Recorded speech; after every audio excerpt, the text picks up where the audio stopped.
Well, good evening and welcome to the pre-show of the Intrepid radio program. I'm your host, Scotty Roberts, because this is my show.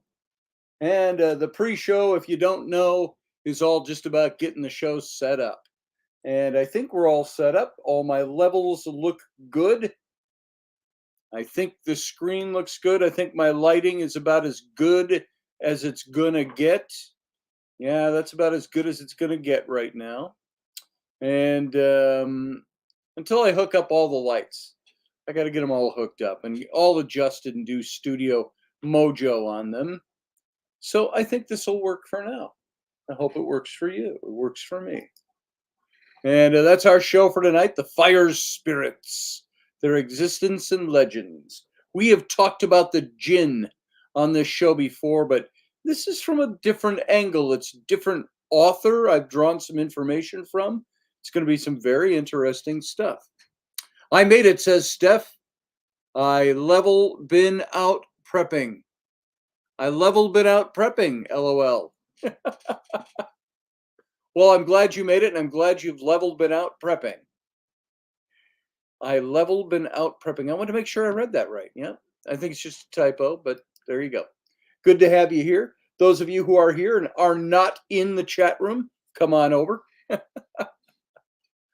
And you can join in the chat during the show, which begins on the radio station at 3 minutes after the top of the hour. This is just the pre-show. It's not really a warm-up, but it's a warm-up. It is now 9:01 and 52 seconds, which means we've got about a minute left. And we go live over on the radio station, Odyssey Radio, ODYSY radio.com. If you don't want to watch the visual and you just want to listen to the show, go over to Odyssey Radio, ODYSY radio.com, just for the audio version of the show in radio format. And you can play it in the background. If you want the visuals, stay here over on the YouTube channel. And see, I've been damn it. I don't know where level come from. Well, that's where I think we found the source. I've been damn it. I don't know it where level came from. There you go, Steph.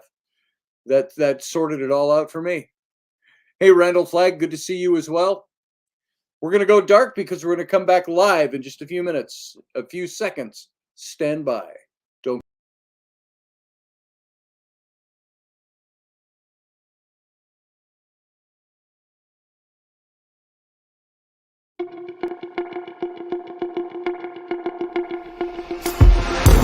The Intrepid radio program with Scotty Roberts.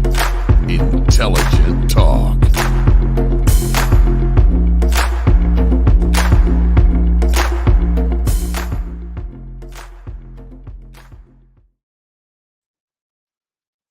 All right, folks, welcome to the program. I just want you to know I've been damn it. I don't know it where level came from. And welcome to the program. There, I got that from Steph. She's my new intro writer for tonight. You can go over to the chat room and see Steph, Cuervo Queen, and others that are starting to gather over there. And welcome to the program, folks. I'm Scotty Roberts. If you don't know that, this is my show, the Intrepid radio program, right here on the Odyssey Radio Network. That's ODYSY radio.com. You can go on over. You can hear us in audio format only over there. If you'd like to watch the simulcast, come on over to my YouTube channel. That's youtube.com/Scotty Roberts. And join the chat room if you're not there already. Hey, Barbie D over in the chat room. Good to see you. Steph is telling me to stop. Stop. See the hand, Scotty. So I'm stopping, Steph. I'm stopping. And so tonight we're going to talk about a topic that's kind of fun for me. I've done a couple of different series on this topic in the past. And I think the last we addressed this was over a year ago, talking about the jinn a little bit, but this time a little different twist. And I'm going to use the text of an author as a bit of a background material for what we're going to be talking about tonight, and I think you're going to really enjoy this. I think that they are, as much as I talk about biblical things, religious things, Christianity, Judaism, sometimes Islam. I am a firm believer in the Abrahamic religions. I have been a Christian my entire life. I am also what you might call a Christo-pagan, or a pagan Christian. I have some belief systems of my belief systems that fall into paganism, but not into that broad definition of paganism. I have some mystical things that I believe, some Gnostic things that I have incorporated into my beliefs. I also believe that the world is a much bigger place than science defines it today. I believe that there are veils that science cannot pierce. And every time I was looking up this week articles on what are some of the scientific responses to ghosts and the paranormal and hauntings. And I kept coming across, like on Live Science or some of the science channels out there, psychological channels that all try to deal with this stuff by trying to explain it away. Oh, we've got 8 reasons why hauntings and ghosts are really not real entities, but they're figments of your imagination created by this scientific interface with this and that and thus and so on. And what I find is that science, not so much attempting to understand it as they are trying to define the people who have experiences as a little off center, a little weird, a little odd, and that there are probably other reasons for why they see the things they see. And I understand the need for the human mind to do that, because to think about ghosts, spirits, spirit forms of any kind, all of this kind of spiritual stuff out there, you would have to step outside the box of being able to understand something from a scientific point of view. And we don't have to have explanations for everything that exists. Although we strive for that, I want to know why I believe what I believe. I don't know, Barbie D, did you freeze? Are we still going? Or did I freeze? I see you out there, Barbie. So at 9:07 p.m., according to the timestamp. So I want to know things and I want to have scientific explanations, but just because I don't have a scientific explanation doesn't make me immediately, readily, handily, as a default response, knock it off the chart of being something that's real or viable. So it's viable to believe things. I think it is also, I'm going off the top of my head on this. I didn't prep anything for this. It's just where my head's going. Is that we crave the unknown, while at the same time, we are afraid of the unknown and we crave an explanation for it. We want to know why thus is so, why something is happening. Earlier this evening, we ordered some pizza from Domino's for the kids, and Rainey can't eat that stuff anymore. I'm starting to get to the place where I can. But we ordered some chicken wings and pizza, and we turned on Josh Gates, his Expedition X show, where he kind of sits in the office in New York, and that's where they say he is. And he's got those 2 people that are out there that are Steve Kaufman. Hang on a second, folks. Hey Steve, I'm doing live radio right now. Can I call you back?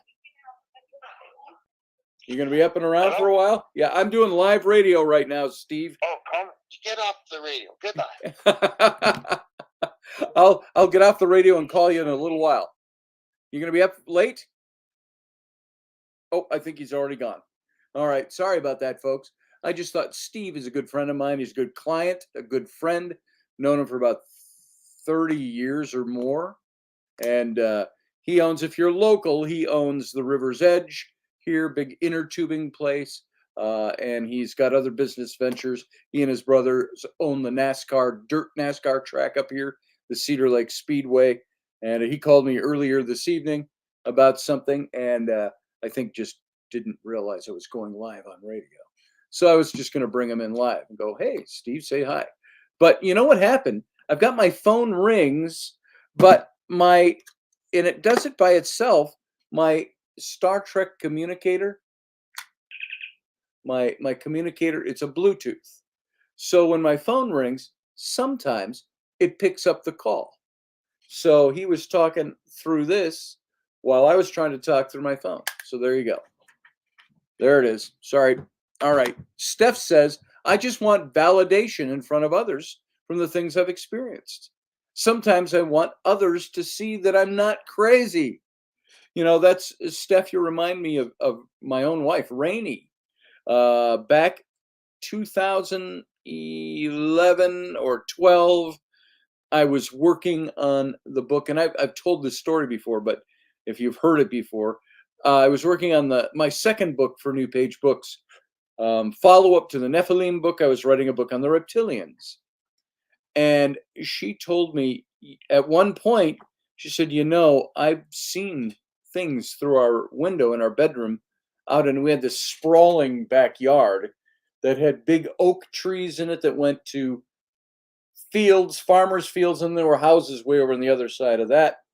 We were on the end of the block, so there were houses on the sides that looked into all this stuff, but we had that huge, massive backyard with oak trees. And she said, we had a big window in the bedroom, and she said, I was looking out there. She said, Scotty, I saw things out there.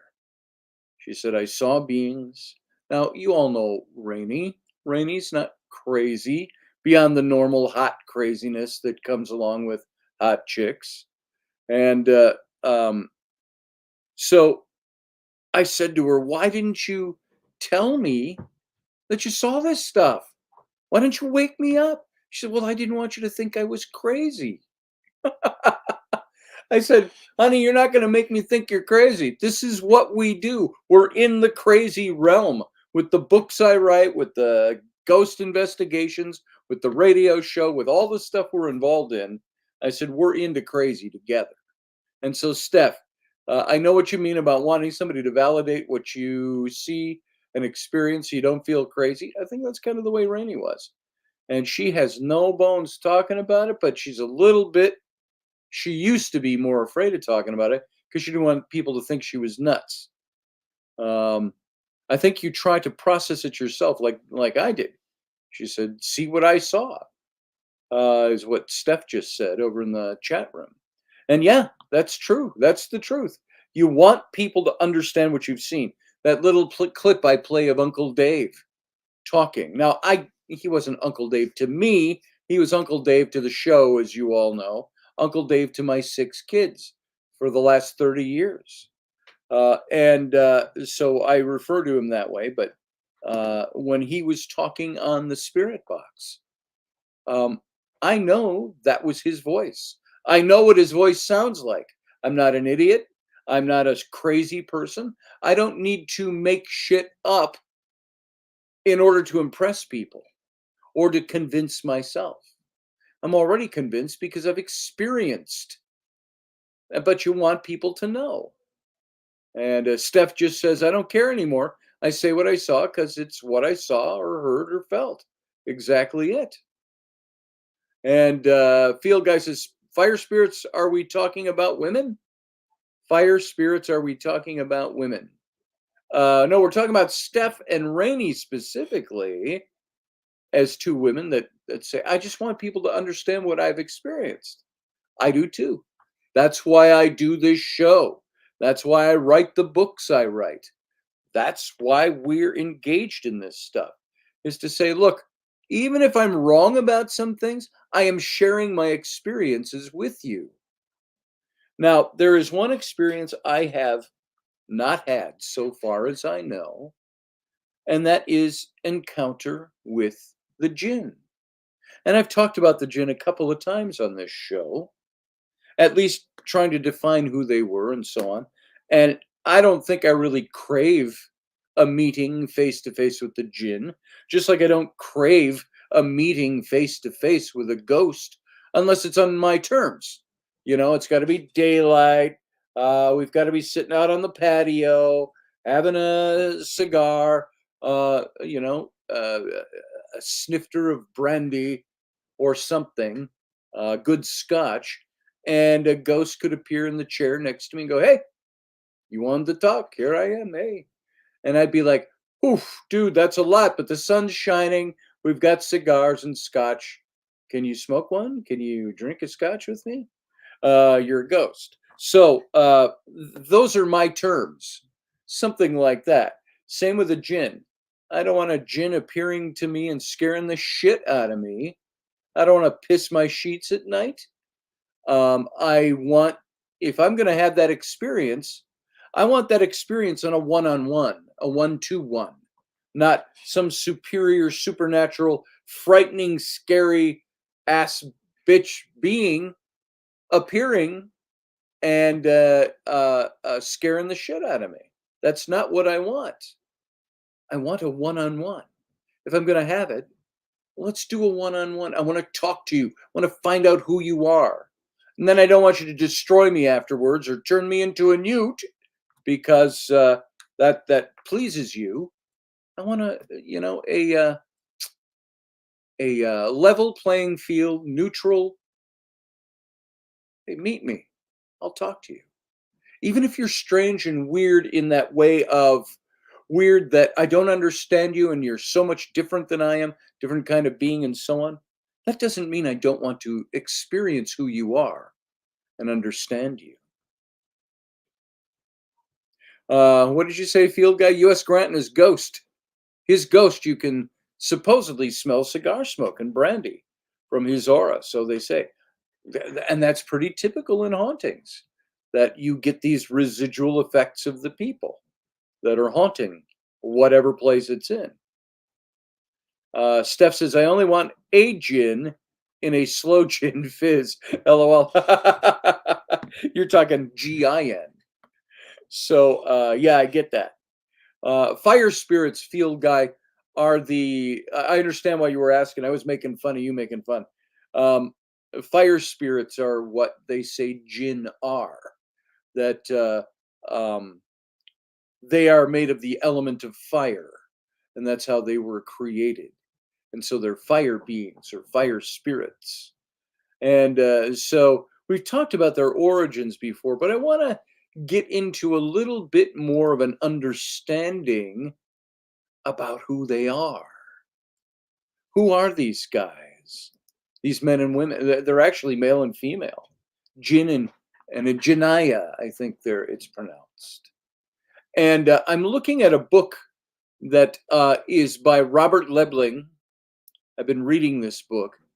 And he's lived and worked as a journalist in Egypt, Lebanon, Saudi Arabia, the United Kingdom with the United States, and he's the author of several books. And he wrote this book, this particular book. He wrote Legends of the Fire Spirits, Jinn and the Genies from Arabia to Zanzibar by Robert Lebling. And so I've drawn a lot of material from his book. And he talks about their origins. He talks about historical encounters. He talks about the deeds of the jinn behavior, all kinds of things like that. So I want to talk and I put it under that category, all kinds of things like that, because there's a whole list of things that he covers in his book. And there is a foreword by Tahir Shah. Pardon me, I got to take a drink.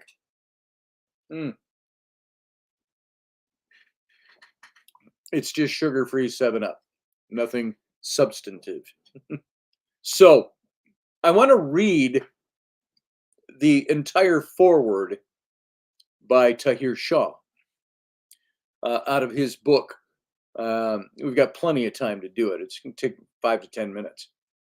But I want you to hear how he introduces this book about the jinn.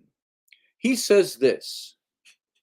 He says, 5 years ago, I moved from a cramped London flat into a sprawling Moroccan mansion, set squarely in the middle of a Casablanca shantytown.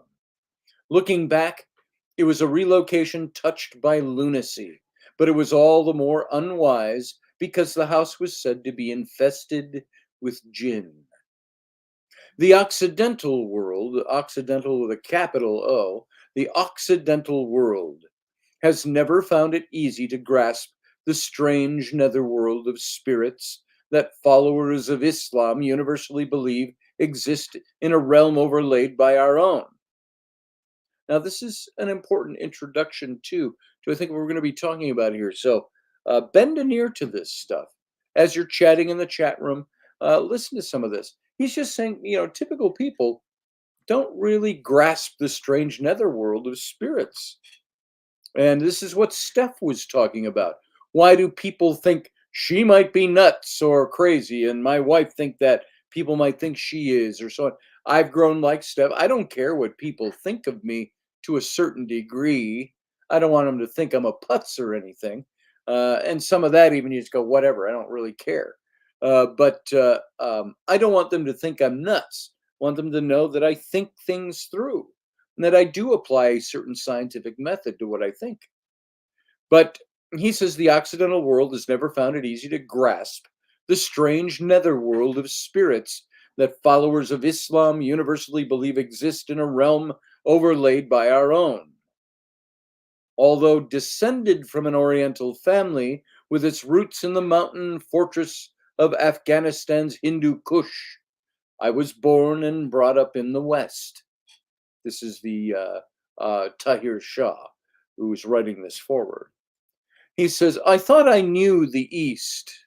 I was well accustomed from childhood to understand the finer points of Arab etiquette, and I had been taught in its tales gleaned from Alf Layla wa Layla, the 1001 Nights. That fabulous treasury of stories had introduced me early on to the extraordinary possibilities of a world peopled by invisible legions of jinn. So when we came to live here at Dar Khalifa, the caliph's house, I felt as if nothing could surprise me. How wrong I was. From the first moment that we crossed the threshold, I realized that I was way out of my depth. The house had been empty for almost a decade. I just got a chill that ran right up the backs of my arms. If you're listening, maybe you got that too. I realized that I was way out of my depth.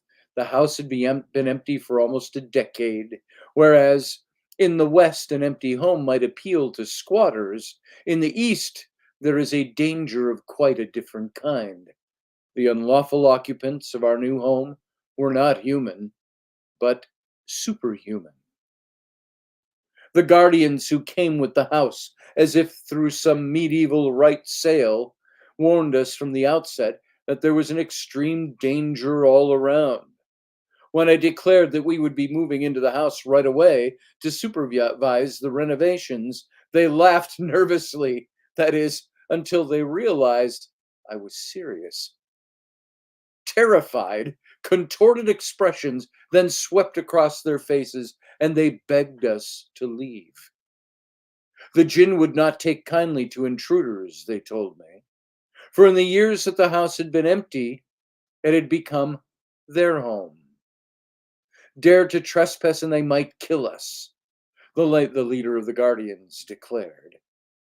Irritated yet willing to go along for the sake of respecting local sensitivities, I asked what to do.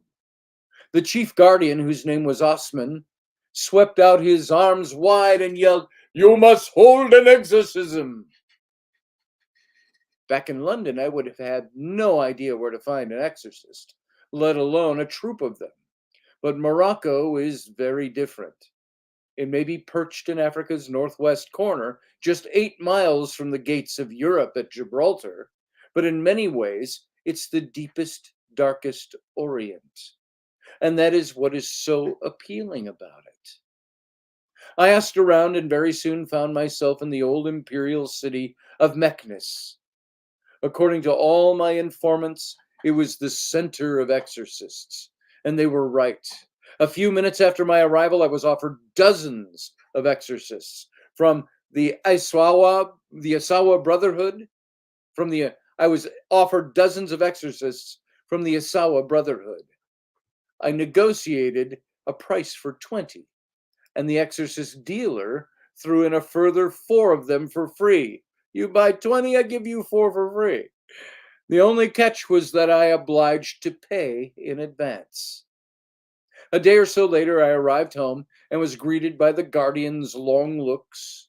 The jinn were already exacting their revenge, they told me. A dead cat had been found in the garden with its head cut off. A tree had fallen in the wind and broken a window. And the maid hired to look after our little baby had run off screaming for no reason at all. I held out at arm's length. I held out a hand at arm's length and whispered confidently, "The exorcists are coming."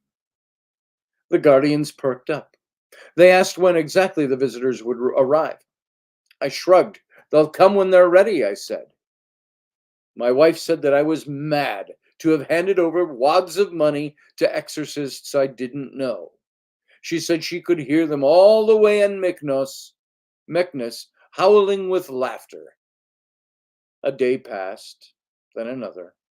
I kicked myself for having been so ingenious as to pay in advance, but then at that moment, I heard the wild whooping sound of men in high spirits against a backdrop of grinding noise. A huge cement truck inched its way down our lane.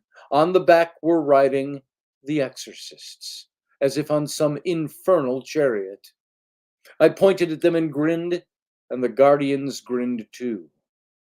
Through days and nights, the exorcists wreaked their terrible work. They slaughtered and skinned a goat at what they said was the heart of the house. As the person obliged to purchase the animal, I found myself naturally interested in how its execution would feature in the cleansing of my home of supernatural elements. When stripped of its skin, the carcass was beheaded and its gallbladder swallowed by one of the exorcists. The others slid open its belly, rifled through the organs, which gleamed like jewels in the candlelight.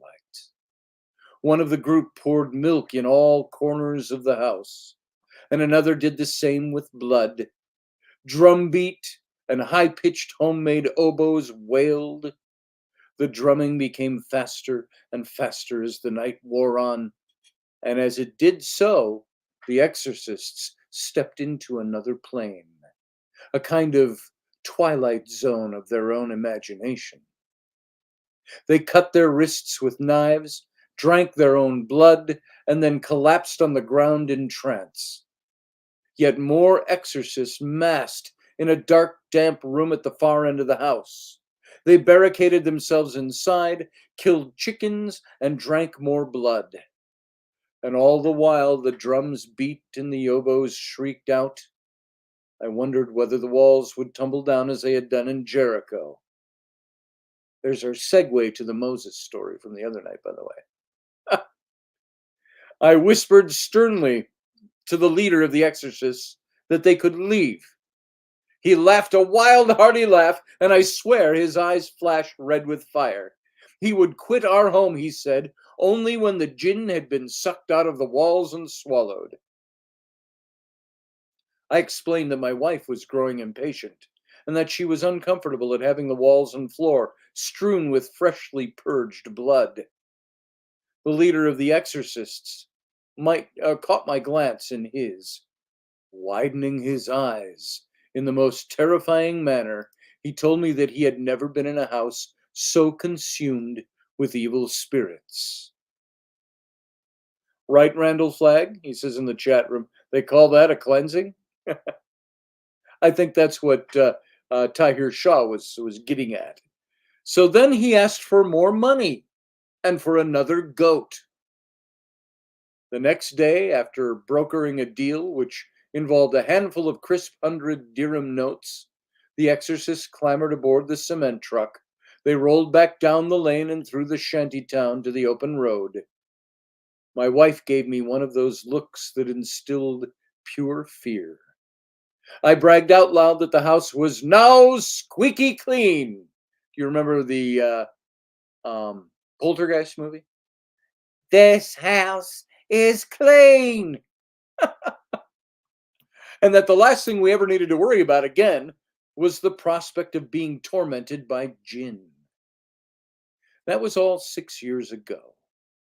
In the weeks and months since, I have found myself living in a country where the belief in these normally invisible spirits is complete and unshakable. Jinn are described in the Quran and are part of life for all God-fearing Muslims in Morocco and across the Islamic world. The Quran tells us that when God created man from clay, he created a second race of beings. This is for you, field guy. When God created man from clay, he created a second race of beings, jinn, from smokeless fire. Jinn are not ghosts. That is, they're not spirits of the dead. Far from it. They are living entities just like us. They are born, they get married, they die like humans. Some are good and others are bad. Some are ugly while others are radiantly beautiful. Indeed, there are many tales of mortal men being wooed by the charms of voluptuous women, only to realize later that they're not human, but jinn. The difference between us and them is that they have magical powers and can decide whether to be visible or not. They can fly through the air, they can change their form, and are capable of magical feats. The 19th century's fascination with the Arabian Nights saw the deeds and misdeeds of jinn enter Victorian drawing rooms. The creatures slipped into Western communal folklore through the tales of Aladdin, Sinbad, and others, mixed in with epic quests, treasures, flying carpets, and enchanted lands. And through the endless adaptations for children and all the Hollywood renditions, jinn became known to us all. But gone was the Oriental imagery, the sly, ferocious race that lives among us, replaced by a comic jubilee of towering yet quiet, lovable creatures who go by the name of genies. Anyone who has spent any time in the Arab world knows the difference between Hollywood's depiction and that which is found embedded deep in local culture. Remember, I told you this story a couple of times in context to other shows. When I was in Egypt with my friends John and Maria at their site of Gebel El Silsila archaeological site, our dig house was on a boat, a dahabeah, moored at the Speas of Horemheb. And one day, one of the Egyptian workers came in, running off of the rocky shoreline, the hills and the shoreline, which was actually the entryway to the Sahara Desert on the west side of the Nile. He came running in, up the little gangplank, and down into the hold of the ship, screaming the whole way that he had seen a jinn in the hillside and was going for safety in the hold of the ship. That word spread like wildfire, and pretty soon every single Egyptian worker on that archaeological site had made their way quickly up the gangplank and down into the hold of the ship, where they sat for the rest of the day and all night long smoking shisha and not going on shore till the dawn of the next morning, because somebody had seen a jinn in the hillside. Now, one might think, oh, what an ingenious way to get out of a day's work. Except that's not what it was. These are true believers and experiencers. So anyone who's spent any time in the Arab world knows the difference between Hollywood's depiction and that which is found embedded deep in local culture. Living in a country like Morocco, where belief in jinn is all pervasive, involves experiencing situations such as the ones we faced at the caliph's house. It brings an extraordinary level of cultural possibility that simply does not exist in the Occidental world. Imagine that all around me and me, that there might be living spirits, invisible spirits, sitting, standing, laughing, chatting, cackling, crouching on the floor. Some of them are minute, while others tower hundreds of feet into the air. The more you think about it and live with it, the more appealing the idea of jinn becomes. And the longer you live in a place where everyone believes, the more you find yourself believing too. Imagine that all the things that you do during your day being observed by the spirit world. It's interesting, even in biblical text, it says that in the book of Hebrews, it talks about seeing as we are encircled about or encompassed about, it says, by a great amount of witnesses, those who have gone on before us in the spirit world, let us make terms with God in this sense. That's what this author is talking about, or this Tahir Shah, who is writing this forward for this book. Long before I moved to Morocco, he continues, I had searched for a readable book about jinn and their world, but there wasn't one. When I asked friends who were scholars in Islamic culture and tradition, they recommended barely readable texts written by academics for academics. Years passed, and through a kind of magic that was from the realm of the jinn themselves, Robert Lebling contacted me out of the blue. He spoke of a work, a great labor of love, which would reveal to the West all it needed to know about the jinn. My prayers had been answered. The boundaries of Lebling's Legends of the Fire Spirits surpassed my wildest dreams. The book's scope exceeds simply listing stories of jinn taken from Islamic texts and Arab folklore. Lebling has left no stone unturned in his inquiry, roaming through traditional Eastern literature as well as the modern media in search of anything which gives us a better understanding of jinn and their world. The result is a truly extraordinary masterwork, a treasury within itself that can be consulted at random, dipped into as a bedside book, or read from cover to cover in a fabulous feast for the imagination and the inquiring mind. Through Legends of the Fire Spirits, we learn that the belief in jinn is certainly pre-Islamic, and that there are various distinct forms of these creatures. The Quran devotes an entire surah to them, a form of life that is inextricably linked to the cultural and religious tapestry of Arab and Islamic lands. Lebling details clearly how followers of Islam perceive the realm of the jinn, what the Prophet Muhammad said about them, and how regional and geographic divide has shaped them within local culture. An entire section is devoted to the study and appreciation of jinn by geographic location. Through Morocco, Tunisia, Egypt, Arabia and Palestine, Turkey, Iraq, and Iran, as well as through Nigeria, Malaysia, Zanzibar, and beyond. We learn that the Arabic word for crazy, majnun, if I'm pronouncing that right, Majnun, majnun, comes from the same root word as the word jinn, suggesting that a deranged person is possessed in some way. We also learn that jinn are believed to lurk in wells and lavatories, in addition to their haunting empty buildings, such as our home.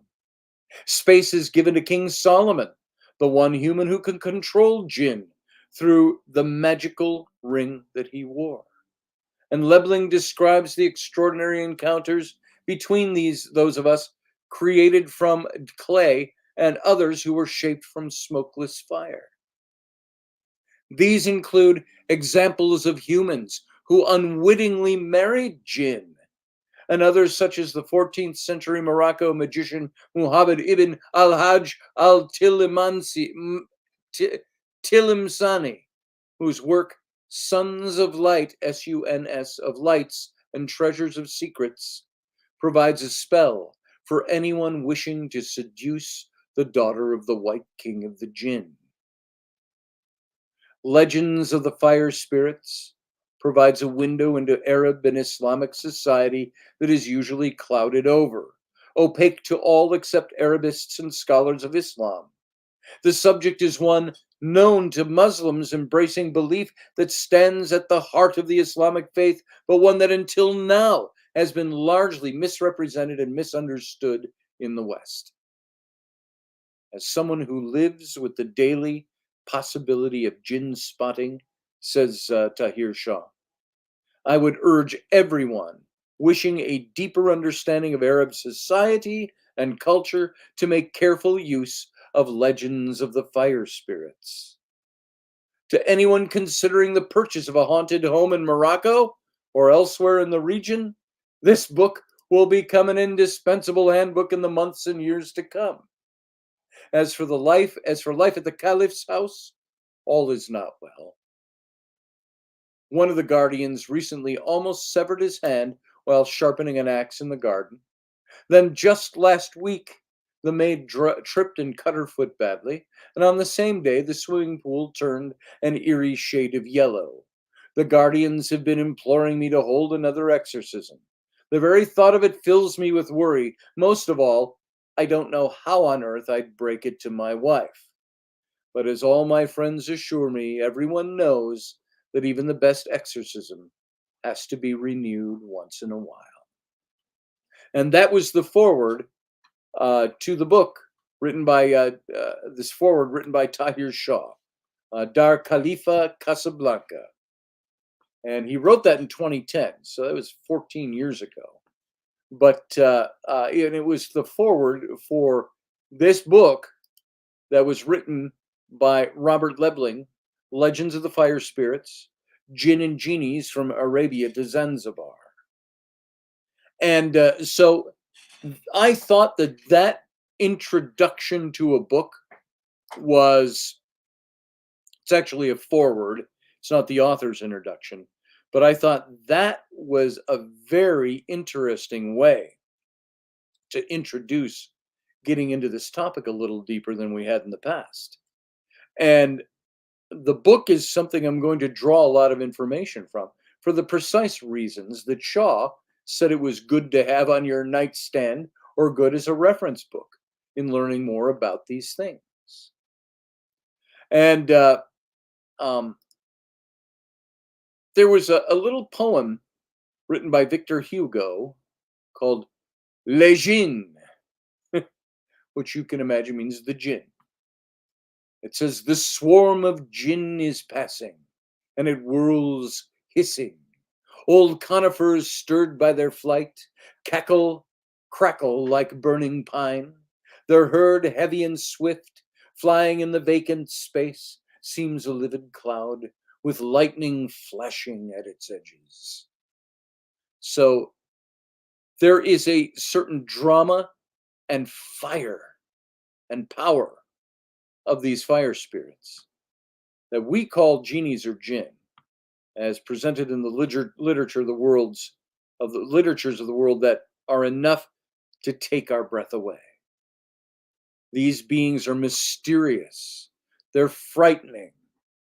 They cause humankind endless grief. And yet there's a spark of goodness among them as well. They can help as well as hinder. It's like think of the good people, the Fae of Ireland and Celtic lore. They can be incredibly devastating creatures. They can be what seems to be cruel and dark and malevolent, while at the same time, incredibly benevolent, incredibly giving, incredibly loving. I think this is the kind of creature you have when you're looking at the jinn. Readers in the West shake their heads in amazement. as they read the tales, and some wonder, could such creatures actually exist? Could the jinn actually exist? Let me ask you in the chat room, those of you listening, can the jinn actually exist? Chuck Thurston just said, I know a coworker at Lockheed Martin who is sure she has a domovoy in her apartment. From all of the description and antics it does, I'd have to believe her. And it looks out for her. And it does pranks. What exactly is a domovoy? That's actually a word I don't even use very often. I'm going to look that word up. A domovoy, usually represented as an old gray-haired man with flashing eyes. He might manifest in the form of an animal, such as a cat or a dog or a bear. It's a household spirit in folklore and mythology. That's something I don't talk about much because I've never really encountered that much. It's Slavic mythology. It's a household spirit that appears under various names and having its origin in ancestor worship. A domovoy dwells in any number of places in each home, near the oven, under the doorstep, in the hearth of the fireplace. He never goes out beyond the boundaries of the household. And he's a guardian of the family and its wealth, but he's partial to conscientious and hardworking people. And any displeasure the domovoy feels with the actions of its family is displayed in troubles with the farm animals or in strange knocks and grating noises in the house. These last, I just got a big chill on that because what immediately went through my mind, there are a couple of times in the past where Rainey and I have gotten into knockdown, drag-out arguments, and we hear a big slam of a door or the big bam on the wall right behind me. Things like that. And I mean, coinciding perfectly with I just recently told this tale of Rainey and I were arguing in the garage. She turned in a huff, went up the one step and into the kitchen door and slammed the door. And within a few seconds, I heard wham on the wall and the whole house shook. And I thought she threw something at the door or the wall. And I opened the door and I said, hey. And I called her name and she's all the way in the back of the house. And I said, did you just throw something at the wall? No, she said. So, there are things like that. And you wonder sometimes as you look at some of these things we experience in day-to-day life, are there mystical, spiritual answers to it? Or are we just a bunch of idiot superstitionists that would believe such? But the domovoy is very interesting. That's an interesting point that you bring up. So, Chuck, I'm sorry. And it steals her spoons and her bras anytime he's annoyed. Just like an old man will do. So, PK phenomena? PK. PK, the only term that comes to mind is preacher's kid. You mean something else. PK phenomena. Steph says, oh my God, I had a door slam right in front of us. It was freaky, scary, yet beautifully amazing. Yeah, both incidents immediately stopped our fight. Rainey and I were fighting, spitting sticks and twigs and nails at each other. And we heard the big slam and we both went, oh, did you hear that? And we snuck upstairs to find out where it came from. Psychokinetic. Duh, Sarah. Of course, psychokinetic. And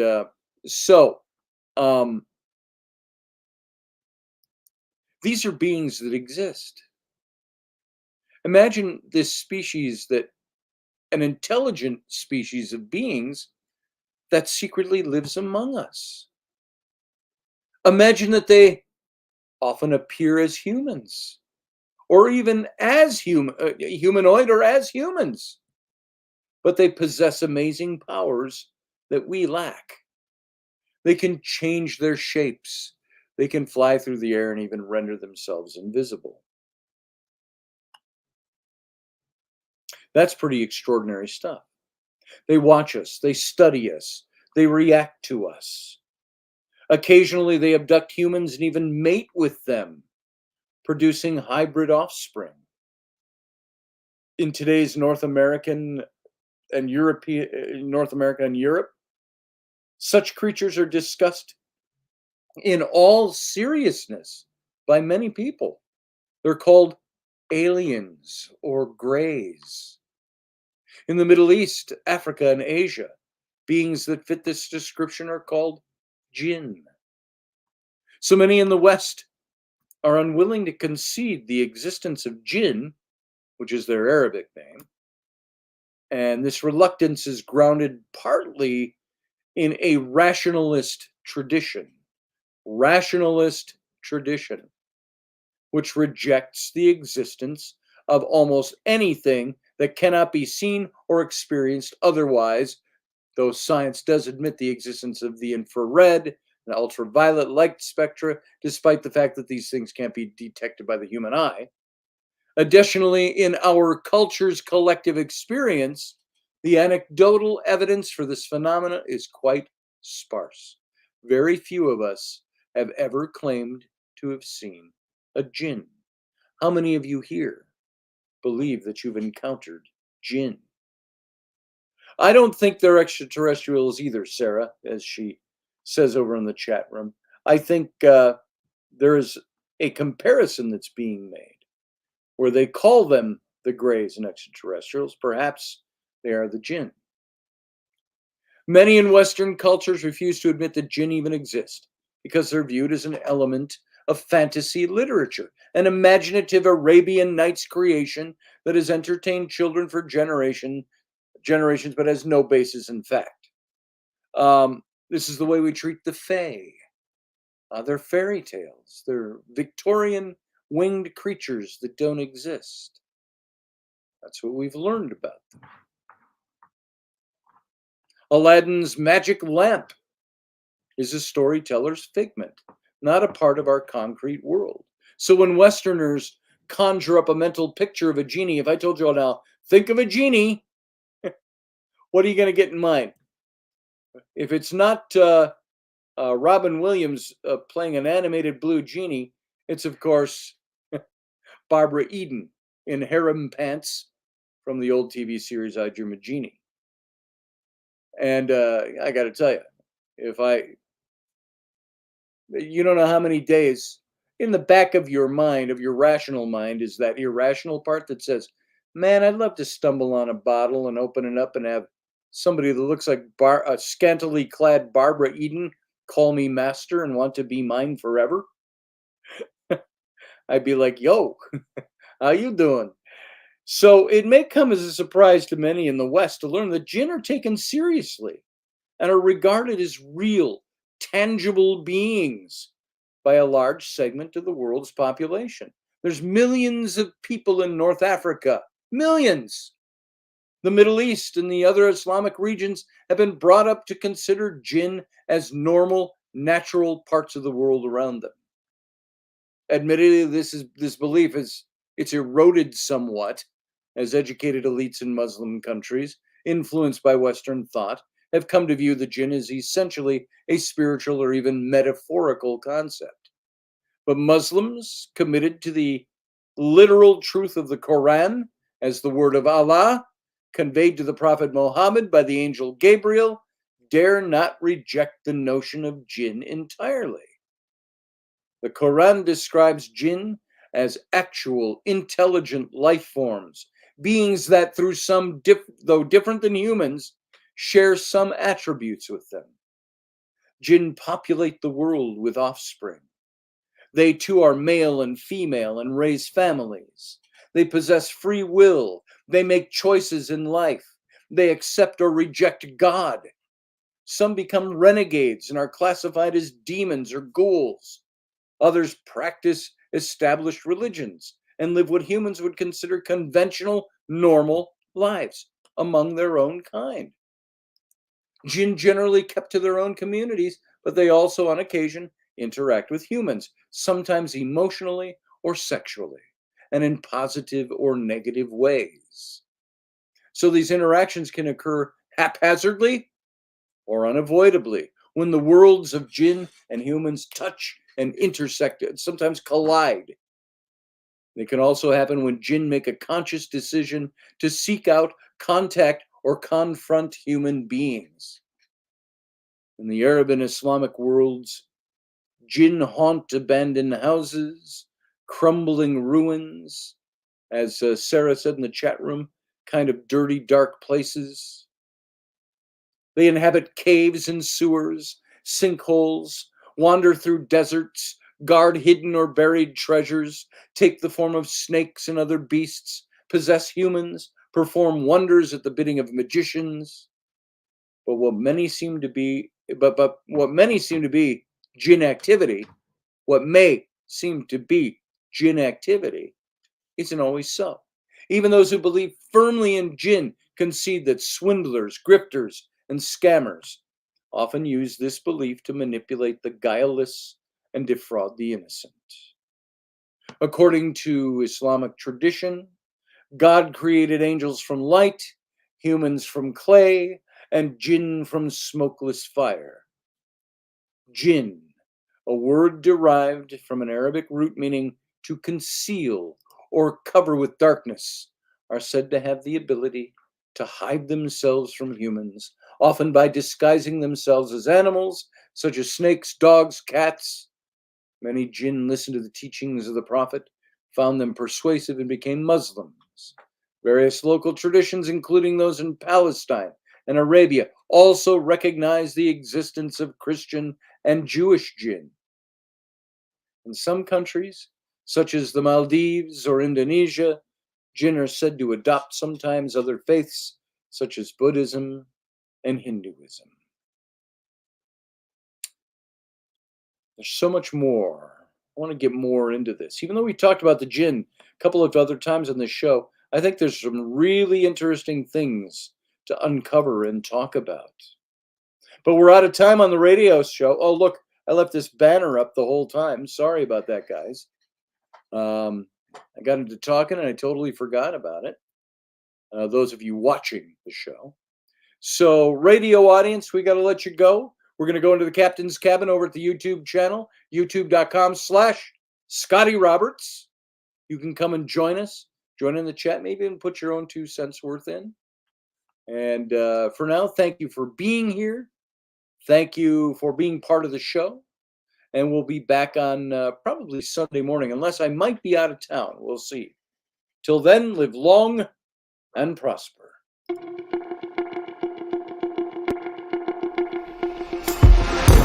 The Intrepid radio program with Scotty Roberts. Intelligent talk.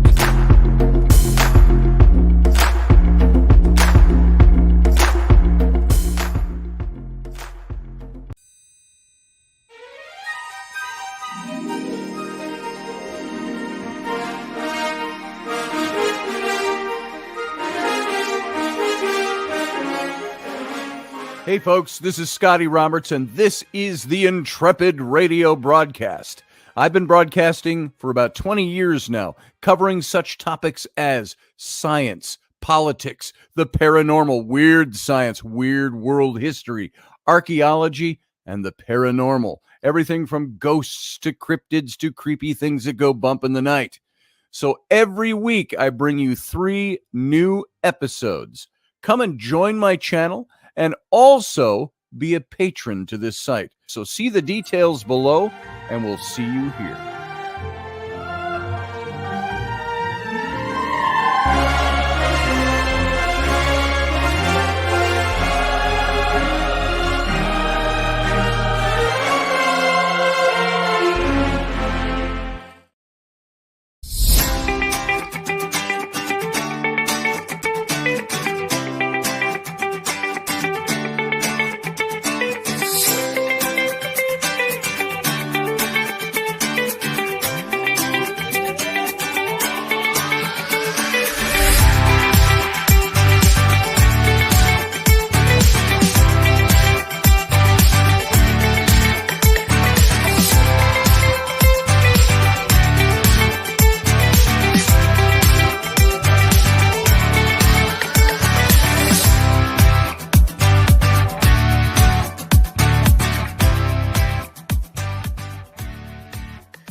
Dave, I love you, brother.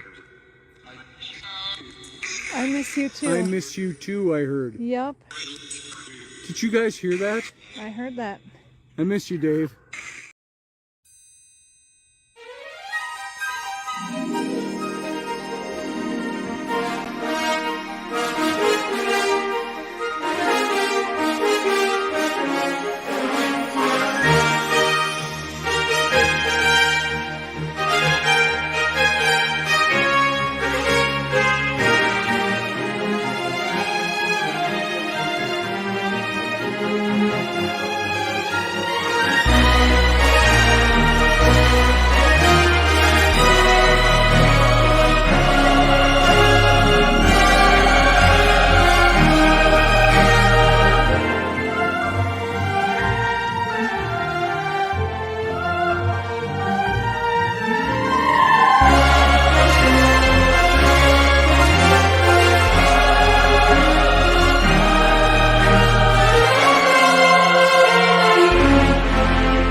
Well, welcome to the captain's cabin, everyone. I don't know how long we'll go tonight.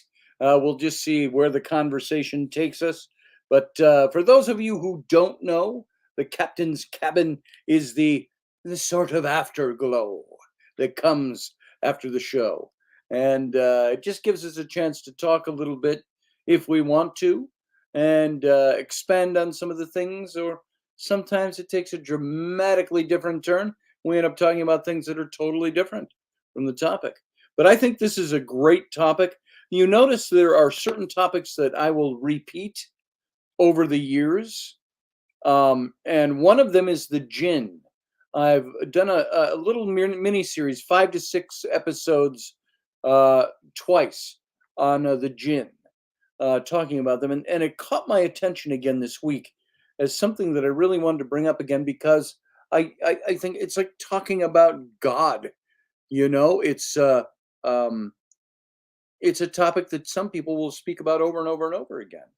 Religious faith, or whatever goes on in the world, history, politics. To me, this is an interesting topic because it is one of those unknown topics, excuse me, that is it's curiosity. It's constantly glowing embers of curiosity. There, like I say, I'm two sides of one coin. The one side says, I would love to experience a jinn. I would love to meet one. I would love to talk to one.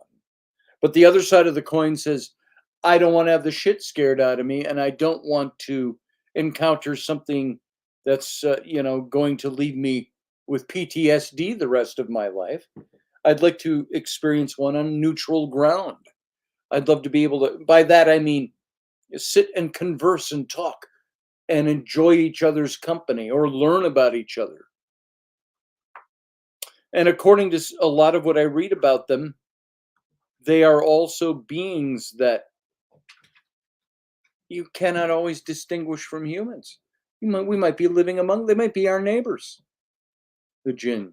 I want to bring Sarah in. She's been sitting out there. And Field Guy, I see you. I'll bring you in a minute here. Sarah, welcome. And I just wanted to tap your brain a little bit on that. Hey, Scotty. The possibility that we're already surrounded with these creatures, that we may know some and don't even know we know some. Well, the thing is about the jinn is that, even if you don't go by the label of jinn, if you look at the list of descriptors like you were talking about earlier, most of the major cultures all over the world, they have some version of it. Like it can apply to changelings, it can apply to fae, it can apply to what Chuck Thurston was talking about in the chat room about the Domovoy, which is Russian. Yes. It's all sort of like different names trying to explain a similar type of phenomenon, which is interesting to me because it's like similar groupings. You see repetitive patterns. It's like you were talking about earlier, trying to link up a jinn with aliens. I mean, Yeah. It was that. I mean, that's a bit of a stretch for me. I don't because, think you they know, are I'm a aliens. believer. I mean, I'm definitely a believer in jinn. I've even heard of cases and it was involved in a couple cases for, you know, consulting and all that. But I Well, mean, what was you? I'm curious. And by the way, welcome to Field Guy and to Jason. Sarah, what was your experience in aiding or helping in situations? Did well, I you mean, it was then? more of a it was more of a advice giving sort of experience. I wasn't experiencing like in the house or anything like that. Okay, so it wasn't Because like, and I met these Jinn firsthand, and we talked. yeah. Okay. Well, I mean, it's more. I mean, if you go back, some people do see it as superstition. I mean, there is that double-edged sword of, you know, actually experiencing phenomenon versus the superstition of it. Like, say, if you lived in a remote village in the mountains, or you know, somewhere that had little access, and all of a sudden, you know, in an area where it's all, you know, dark-haired people with brown eyes, you see somebody had a blue-eyed baby. They would say, Right, "Oh," right. Oh, you where'd know, he come from? they might have, you know, mated with the jinn, or you know, Or the mailman? yeah, yeah, or the, you know, the Right, guy with right, the jalebi cart. So I mean, right. the sweets cart. So I mean, there is, you know, also a superstitious aspect of it, which, you know, that kind of translates to other areas as well. In the same way that people have superstitions about fairies, you know, not to, you know, piss them off, you know, Yes, otherwise you yes. might end up with bad luck or something And that's it. bad You happening know, to you. you don't want to cross that invisible line that you don't know is even there. When I Right. say I want to encounter, I want to have an experience, I want to meet a jinn, I have shaman friends who are very well. What's the word I'm looking for? They're very well reputed as shaman, and they would say, "You don't want to mess with the jinn." Well, no, I don't want to mess with the jinn. It's like saying, "I want to Don't meet poke the God." bear, basically. Don't poke the Right, tiger. It's like, right, right. why invite Don't poke something into him. your life? Which, you know, it's also a very Christian concept, you know, of Yeah, inviting in attachments and all that. I mean, and I'm there not looking are, for you know, attachments. I'm not looking for anything to infest my home with evil, and nothing like that. But it's like even with the Fae, what do they say about the fairy folk? They can they can do dastardly deeds, and they can bless your home. right. It all depends on that's the folklore behind the Fae and fairies, and so jinn. So If they the can one exist thing as I want to beings, also bring up is, you know, jinn in in some ways they're very similar to humans in that they yeah, have free will. They right, can perform acts of good, acts of evil. and they can marry and have offspring. Yeah, I mean, That's pretty wild, it's like dealing with a total stranger. As far as, you know, they could you know, bless you with good will, or, you know, curse you with bad will, or um, it's, and again, it's the whole idea of being open and inviting stuff into your life. I mean, and as far as, you know, in dealing with jinn, uh, I guess for the Western culture, that in the easiest text, which may or may not, is be just look at what happens in 1001 Arabian Nights, because hmm that's also, you know, immersed a lot with jinn culture. You know, you have the story of Aladdin and Sinbad, and you know, all that stuff. right? Um, but in the jinn world, you know, it has a lot of similarities to Christianity, such as Solomon. You know, Muslims believe in Solomon. They believe that you know, like the idea of capturing a jinn or binding a jinn to a jar or a lamp or whatever, you could, you know, seal it with the seal of Solomon, with, you know, a piece of hmm clay and a seal of Solomon, and you know, bind them to, Bottled up gin until yeah, and somebody then lets them out. you know, that which could be like a form of punishment, or you know, Right. depending on what's going on. So because and then again, remember before Islam, jinn these types of entities existed, and in pre-Islamic Arabia they have their own ways of dealing with them, whether it's through talismanic work or whatever, invoking other stronger entities such as the local god, or whatever they believed in. I hear tonic water is actually really good for dealing with jinn. Tonic water? What is tonic water? Tonic water. I hadn't heard that. Oh, you're talking gin and tonic. Oh, there it is. Okay. There it is. I had to get I back don't on drink, that. so that went way over my head. I was way over on this path, running a perpendicular path. I figured you probably didn't drink, Sarah. Sometimes I wish I did, but it's that's cultural. Understandable. I thought you were bringing up some obscure Western belief on how to rid your household of gin sprinkled tonic water around. No, it's just tonic and some crushed ice and maybe some lime. And love to his tonic and gin. I mean, in some ways, I guess in pagan or Christian cultures, could you consider guardian spirits gin? I mean, they could sort of perform the same function, or depending on what your belief in the Dhamma, if you believe in the everyday demonic versus the demonic. Well, a guardian angel, I would see the jinn. Obviously, I don't think you're making a direct correlation, but it would seem that guardian angels would be something that's appointed. They are appointed to be somebody's guardian, as opposed to jinn who might take on a role like that voluntarily, because.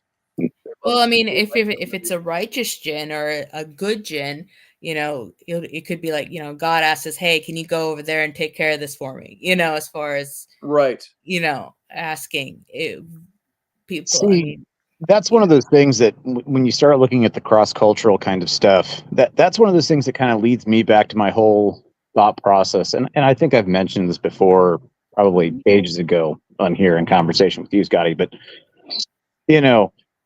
there are so many similarities and there are so many common themes between cultures, between various faiths, etc., that just goes back to my, what if we all just have a slice of the bigger pie? Right. Like our understanding culturally of everything, we're all talking about the same stuff, but because of cultural influence, regional influence, names, we have different names, different thoughts about them, but there's always kind of those commonalities that seem to string their way through all of it. Yeah, definitely. Yeah, I get that. It's, we live in a sea of energy. It's ethereum and materium, as Professor Bauer says. Careful, so, careful. Of course, don't say his name 2 more times. Yeah. It's not like the sea is dead. You have all sorts of life in it at different levels. So right. Very true. I had so Scotty, when you and I met, the gal that I was seeing who actually got me the tickets as a present to go to the Otasaga thing. Oh, really? Yeah, she New York, Cooperstown.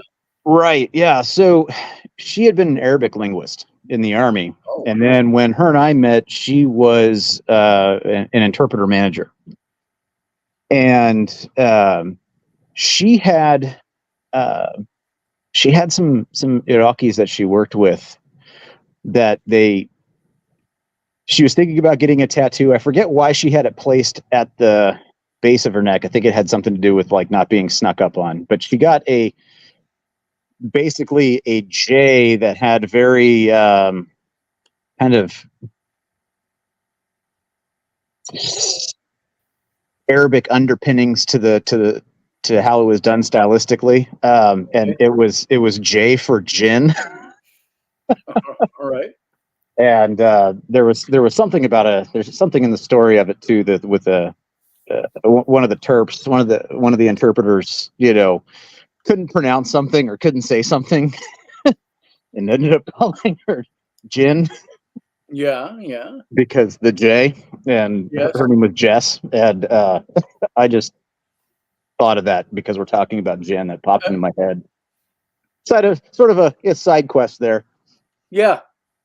Well, I think they're interesting creatures from the aspect that I don't understand them fully. Yeah. That they are not just, at least from a Judeo-Christian point of view, they're not just another biblical spirit being.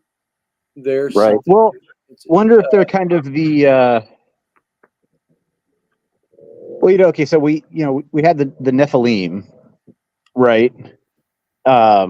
Which I'm not firing on all 12 cylinders right now. Right. The Nephilim, those were the offspring of angels and human, right? Or was the Well, if you look at them as angels, yeah, I don't think they were angels. Some scholars contend they were, that the Watchers were angels. right. So I wonder if Elohim there's were different beings altogether. a kind of a parallel there, since they could interact with humans, they could mate with humans, they could do all of that. Yeah. But then again, it goes back to what I was saying earlier with we're all talking about the same thing, just from a different cultural perspective. Well, I know, by the way, I should say, according to many biblical scholars, angels are sexless. They cannot reproduce. Right. So who were these beings that came down and intermingled with the daughters of men and had children by them? Well, then by that theological point of view, they were not angels. I don't think they were angels because they weren't called angels. They were called something different. Yeah. So could the jinn play into that? I don't know. The Bible itself, as far as I know, unless it's veiled and it's used, they speak of them in different languages or words or descriptors. Doesn't talk about jinn. No, it doesn't. So, well, I mean, in terms of the Bible, I think of the Book of Tobit. The whole story of what's his name, which is not a canonical book, so yeah, doesn't appear in the English Bible. Right. I mean, the traditional, but pre-Council of Nicaea. Right. Apocryphal text. Yeah. It's an apocryphal text, yeah. If it was not booted completely. So, I always like seeing them included in the Bible, though. You'll get some that have that apocryphal text. Why do a bunch of guys get to decide what's scripture and what isn't? It's like, what if it was left up to we four right here? Okay, what's scripture and what isn't? Well, I'm going to go. I'll be back, get a snack. You guys decide. I'm not determining the fate of humanity. Yeah. It seems like, the Bible after Council of Nicaea is like, okay, it's very simplified, and you take out like all the things that they thought were, not absurd, but I mean, not relevant. It's like they took out all the superheroes out of the comic book, basically. Right. Kind of what they did. Yeah. So, I mean, just as in the Greek cultures, you have demigods, or people who were people but have, excessive strength or weird superpowers and all that. So. Yeah. That's like I say, the apocryphal books are the Bible on crack. So, Field Guy, what do you got on your mind? What's going on, man? You've been here quiet the whole time. Well, I don't like to interrupt people when they're talking, so I just kind of sit to the side. Well, I don't either, but did you know that? No, go ahead. I'm sorry. I don't know a lot of things. That's what people keep telling me lately. You don't know anything, man. Yeah, I honestly did not know what fire spirits meant. That's why I asked earlier, because I'm like, okay, I thought it. Usually when you associate fire, you associate women with passion, and boom, you put them together. And I don't know. That's what I just, wasn't really too much joking about it, but I was like, well, it made no sense. Burned.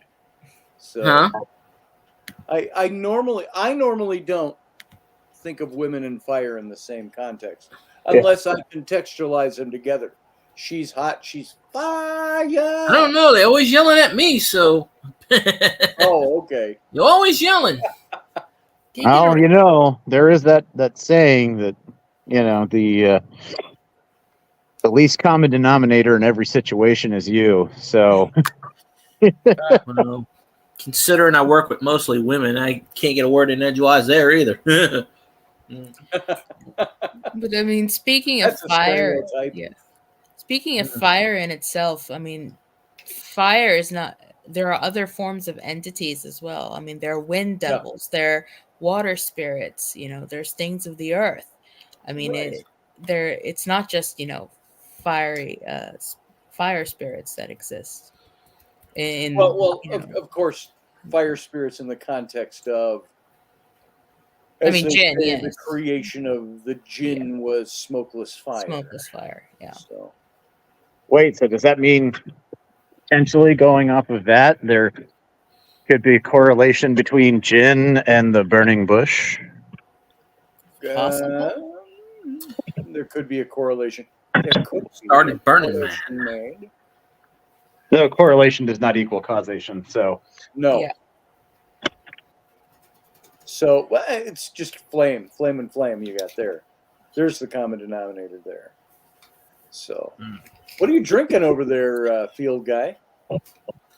From What the I usually front, drink? because of the shape of the label, it almost looked like a flat Body bourbon. Armor. It's the Joe Burrow's edition, Orange Mango. Orange Mango, Joe Burrow. Yeah. Well, cheers. I drink it every so often. You know, I bought it today. I went to the store. I was like, I didn't run my errands yesterday because I didn't feel like going anywhere on my birthday. happy birthday. It's your birthday? It was yesterday. Well, happy Happy birthday a birthday. day late. I didn't know that. That's okay. Only 6 people on Facebook actually knew.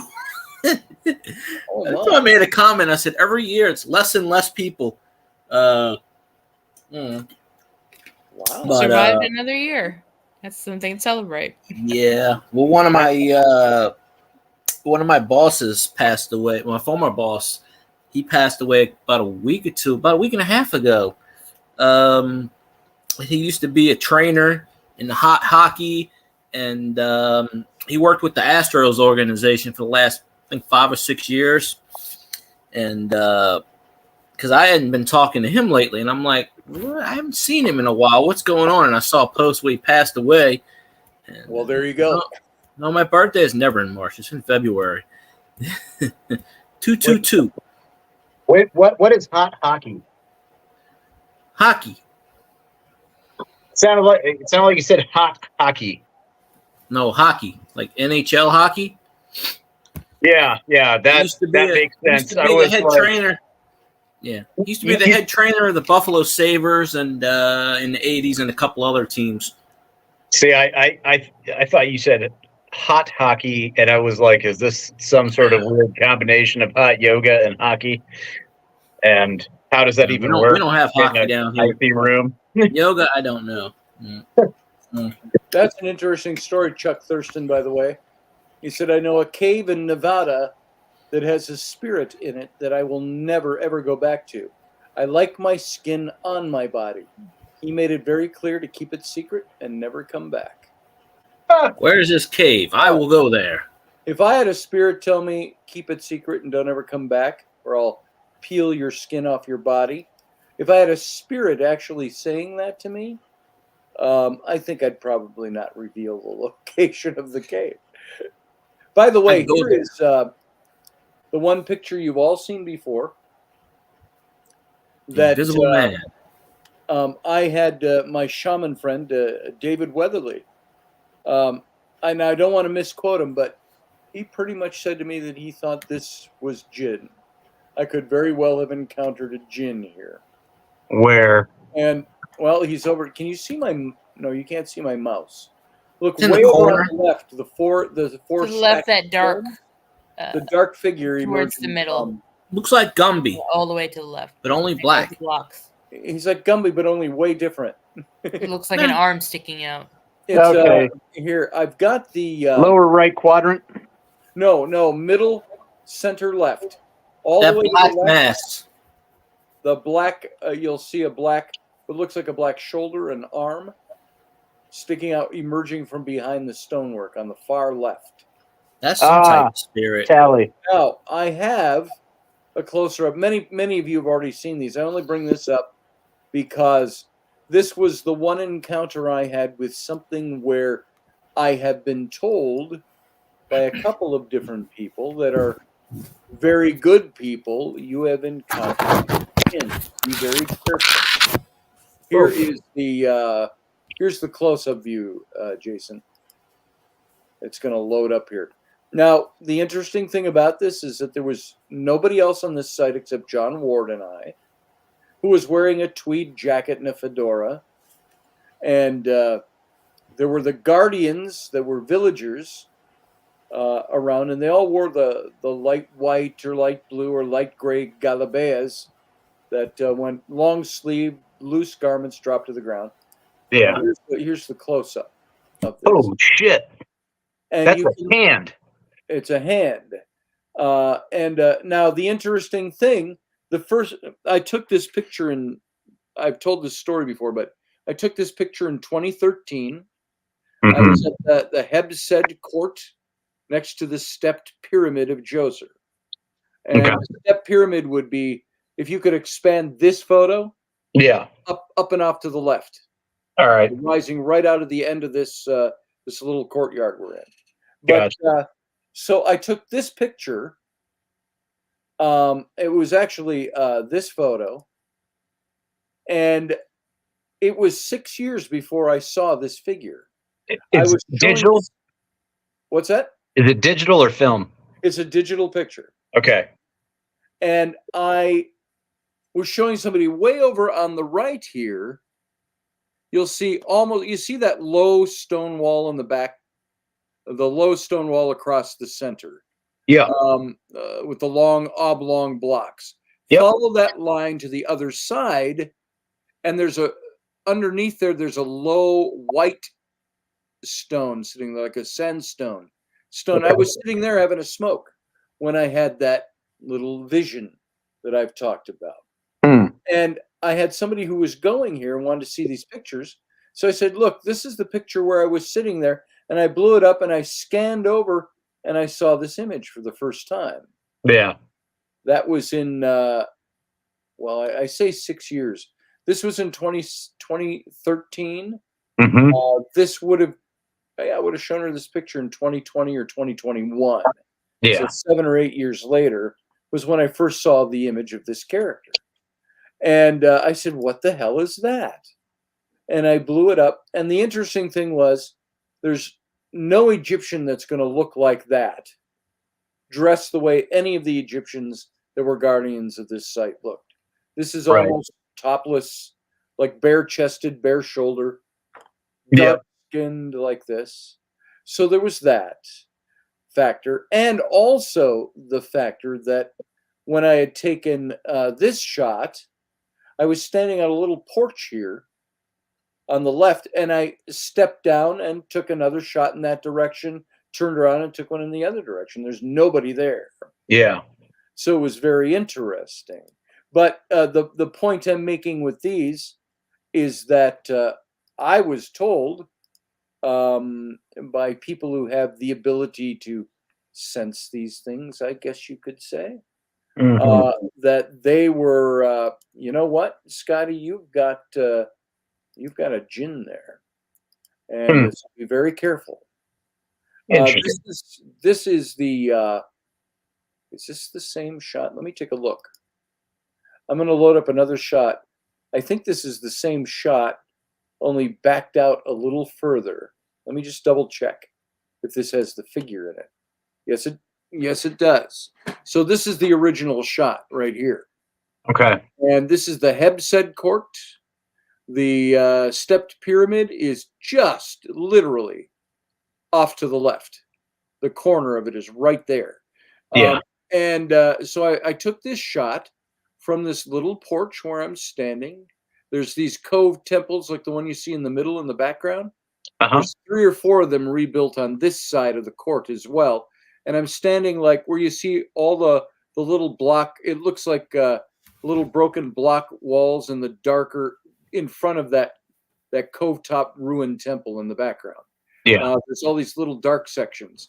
where you can turn in and go up a step or two, and you're on a porch type of a thing.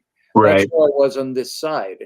And then I see way in the background here on the left, you can see that low stone wall in the background, and you can see him emerging from there. Then I stepped out from there and took another shot, just a contextual shot, looking down the aisle, and there was nothing else there. And Do you have this? Do you have this photo with that area zoomed in? Yeah, this photo is also this photo. Okay. And it's also this photo. Okay, so that's all the one photo with this figure in it. Got it. Okay. But I have several photos looking all that I took all right there in the same few seconds. I stepped down off of the porch and I took a picture, and there was nobody there. And of course, I didn't see anybody at the time either. So Right. It never occurred to me to be taking pictures of the area just to try to get a picture of this guy again. So here, this is just moments later. I'll load up one more picture. Moments after I took this shot, and here is the original shot right here, with you see this figure emerging behind the stone wall. And by the way, I want you to notice something too. Look at where his feet would be, and look at where ground level is. So he's quite a bit above the ground here. Yeah. So here's the original shot.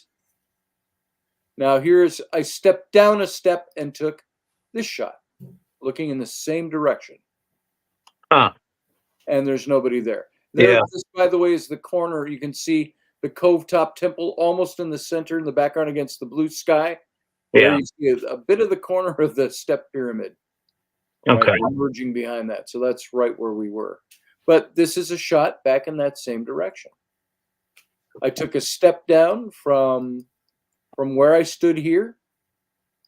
I took a step down onto the dirt, walked and turned and took another shot to get the whole shot in of the court, the head court. Wish I could zoom in on my phone, but unfortunately I can't. Yeah, I'll show these to you. I'll send them over to you or something and show them to you a little larger. But there. And Sarah, I know you've talked about these pictures before. You've been here when I've shown them before. So is Field Guy. Oh, he's gone. Whoa, where'd he go? Chuck Thurston said, yeah, he's very tall. Yeah, he is. Considering the angle of the light and the shadows, why is he a dark shadow? That's a good question. That's a very good question. Why is he so dark? And this picture, you can tell. I took this and I lightened it up just a little bit back here.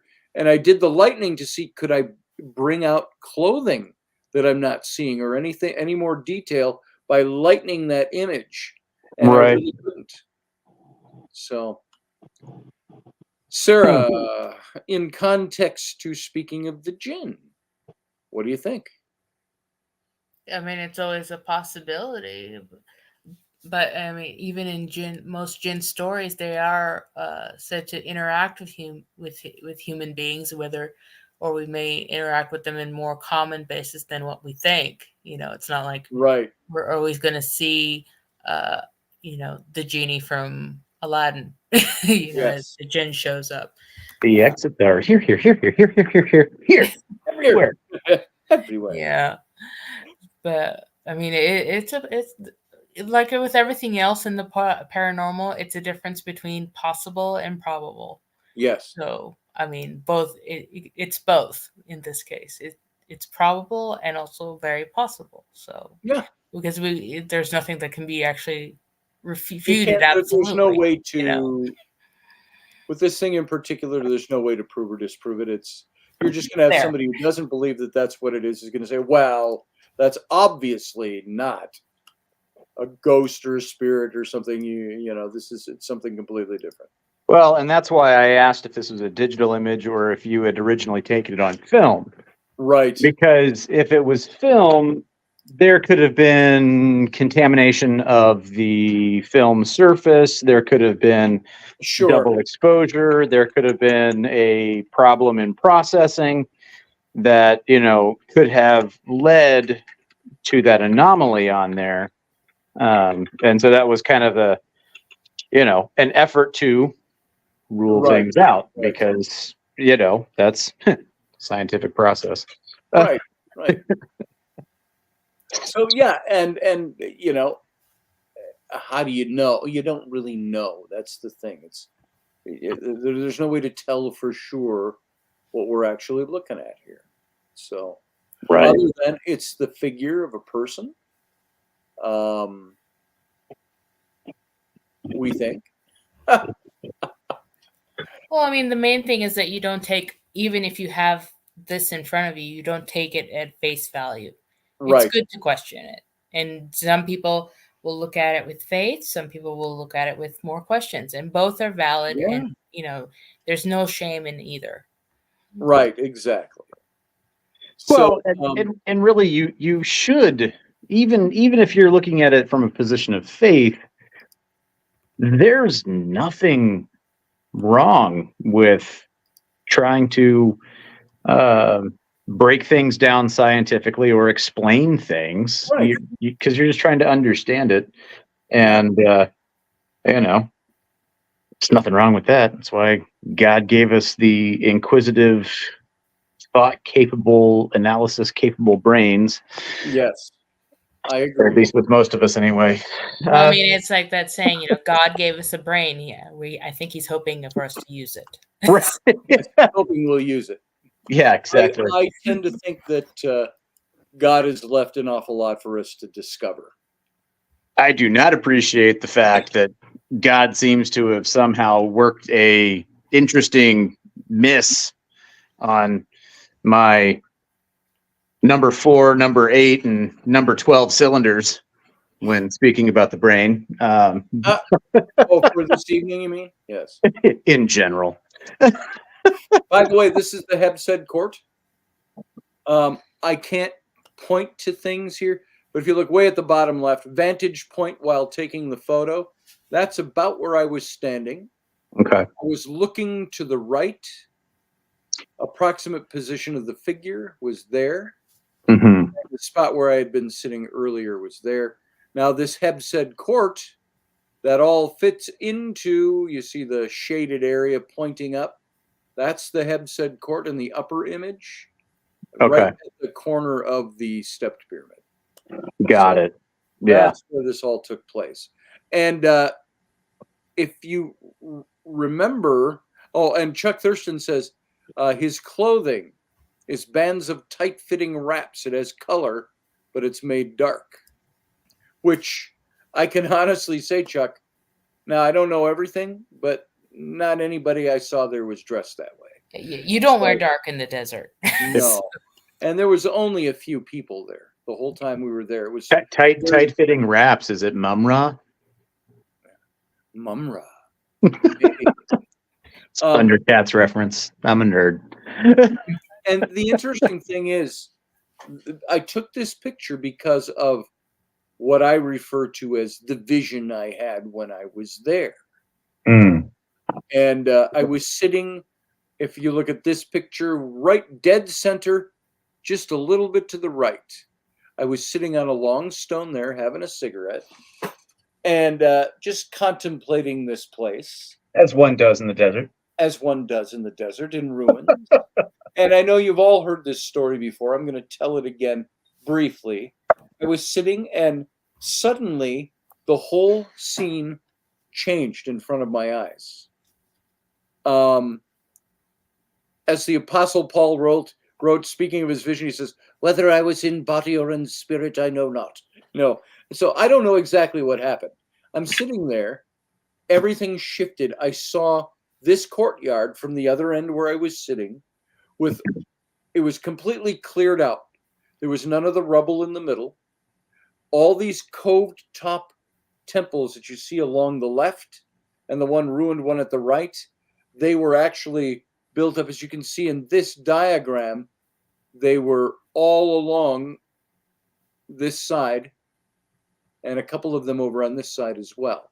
You can see these up here in the upper image, these cove top temples. They were all side by side, a dozen of them back there. So I saw the courtyard as it would have looked pristine and new 4,000 years ago. And the sun was lower in the sky. It was coming from what would be in this picture you're looking at from the left, casting long shadows of these cove top temples down onto about the middle of the court. And at the top of these cove top temples, each one had what looked like to be like a 6 to 8 foot pole that was a torch lit at the end, sticking out of each one of these like a flagpole, almost horizontal flagpole. And they were all burning. I could feel breeze. I could smell incense. I could hear chanting. And coming up this courtyard, it would be like this path you're looking at right in the middle of this picture. On the other side were a line of priests coming toward me, sitting at the far end. And they were chanting. They were all bald, bare-chested, white kilts. And they had these trays full of what looked like canopic jars, things like that. And they chanted, and in almost military fashion, starting with the first and then the second when he got to that spot and the third, they turned to the left and they started walking toward one of these cove temples there. And in the midst of all that, I could feel the breeze. The sun was low in the sky, the torches, I could smell the incense, hear the chanting, see the priests, and I blinked, and it was all back to this. It was all back to normal. And I got tears in my eyes just flooded with tears. You know, the kind of tears you get, not of sadness or emotion, but one of getting such severe chills run up your back or your body. My whole body got that chill, and my eyes just watered up, and I went, what the fuck was that? I remember saying out loud, it's echoing down this. And John says, "What's up, brother?" And I said, "You won't believe me." And so that is the experience I had. And I thought it was really significant, but didn't know the significance of it. So what did John say? Well, he said, "Well, brother, there's lots of emotional things." Now John has one foot in this world anyway. And he was just trying to play it. Well, brother, these things happen sometimes. You have to think about it. And we'll talk about it later. And, you know, and he's been around all this stuff and seen this kind of stuff. So that's when I walked over to the other side and I took a picture of where I was sitting, which is dead set in the middle of this picture. That's why I took this picture. And then what's sitting there is this guy emerging from the stonework. So, then it was, go ahead, Sarah. No, I mean, if you consider the context, I mean, it could possibly be a jinn, but you could also consider, and you were talking about, you had a vision of, you know, like a processional, doing a ritual. So why not look to the Egyptian culture? It could be something of somebody's car body. You know, see, and I thought about that too. It's interesting. There's two other things connected with this. One is later, about a week later, John and I were in Luxor, and I had that experience at the tomb of Senenmut, which I've talked. That was the same trip. That experience at Senenmut where we went to see the tomb of Senenmut. Senenmut is this bust of this guy back here over my shoulder. He's the guy I think was the historical Moses. Yeah. We're at his tomb outside the temple of Hatshepsut's Diyar el-Bahri in Luxor. And we're at his tomb, and we were going to go get coffee, and John said, "We're going to go ahead of you. We'll meet you up at the coffee shop." And so they walked up the rough-hewn stairs out of this little grotto where this tomb was. And that's where I had that vision. It's like this was a trip. I'd never had a vision before. I had what happened here at Saqqara, and then I had that vision. And it was where and it wasn't really a vision. It was an experience. It was, and you've heard the story before, but I was standing there and I said out loud, I said, "So I'm lighting a cigarette as I'm doing this. and I had my metal Bic lighter, clink, and I'm lighting a cigarette, and I go, so, son and Mut, are you actually Moses? And I said, Moses, are you actually son and Mut? Did you really exist the way we think you did? And then it was, boom, like out of left field, something, just an energy, it just hits me. And I drop my cigarette in the sand, and I'm weeping, and it's rolling off my face, and I'm flailing my arms once again, yelling out loud, what the fuck just happened? What was that? And that stuck with me. That was a really rugged moment, and from the sense that I didn't know what was happening. And I had all kinds of little residual things that happened after that. When I got back home, things at John and Maria's house, and so on. I had the year later, Chris Conway, our medium friend from Scotland, not a medium friend. He was a friend who was a medium, and he was here. And I said, I sat on this stone right here last year. And I said, do you get anything off of this site? What do you feel? Do you feel, before I tell you what happened here? And he was like, he said, this was Chris. He said, now, Chris, you may recognize him from, if you ever watched the show Most Haunted, the British show with all the screaming chicks. He was the medium, one of the mediums they brought in to replace when they canned Derek Acora, and they brought in other mediums. Well, he came in for a couple of seasons, and then he left. I said, well, Chris, why did you leave? He goes, I had some problems, he says, with the production. But Chris is a genuine guy, and a dear friend. And so he's sitting there, and I said, something happened to me here last year. And he says, well, he says, I'll tell you this, what I'm getting right away, he says, is an ancient man. He says, somebody about 3,000, 3,500 years ago. He says, he won't give me his name. He says he will not give me his name until he knows he can trust you. And he said, he is drawn to you.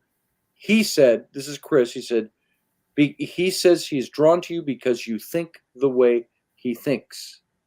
And he likes your thinking. And he was a physician, he said, or something he named off a few things. And he said, kind of in a pharaonic court or noble court, but he had a role of importance of some kind. The first thing Chris had said to me, by the way, he said, yeah, I got this ancient man. And he says, with his little Scottish accent, and he says, and he's naked.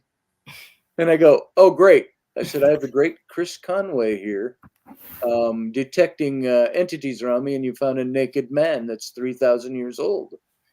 And he goes, well, he's not really naked. He says, he might be wearing a nappy, which is a diaper, Great Britain. Right. I said, what's worse, a naked man or a naked man with a nappy on? And I said, you think maybe a loincloth? And he says, that's probably what it is. And but he said, he'll only be attached to you when you are in Egypt. He said he will not leave Egypt, and which was I found very interesting. And I found myself both times I was in Egypt, 2 or 3 times after this trip, where I called out to him. I said, if you're here. And of course, this was the second trip. This was the year after. And Chris said, he said all these things about this guy. Then it was later in the week. We were again at Hatshepsut's temple. This is a year later now. And Chris says, I've got your man is here again. He says, this time he says he's wearing a robe. And he described him, and he's offering you this very large, he says, about the size of a tea saucer. He says it's a ruby with gilt gold around the edge. And he's holding it out to you and asking you to take it. And I said, what the hell does that mean? He says, I don't know. I said, I'm just telling you what I see.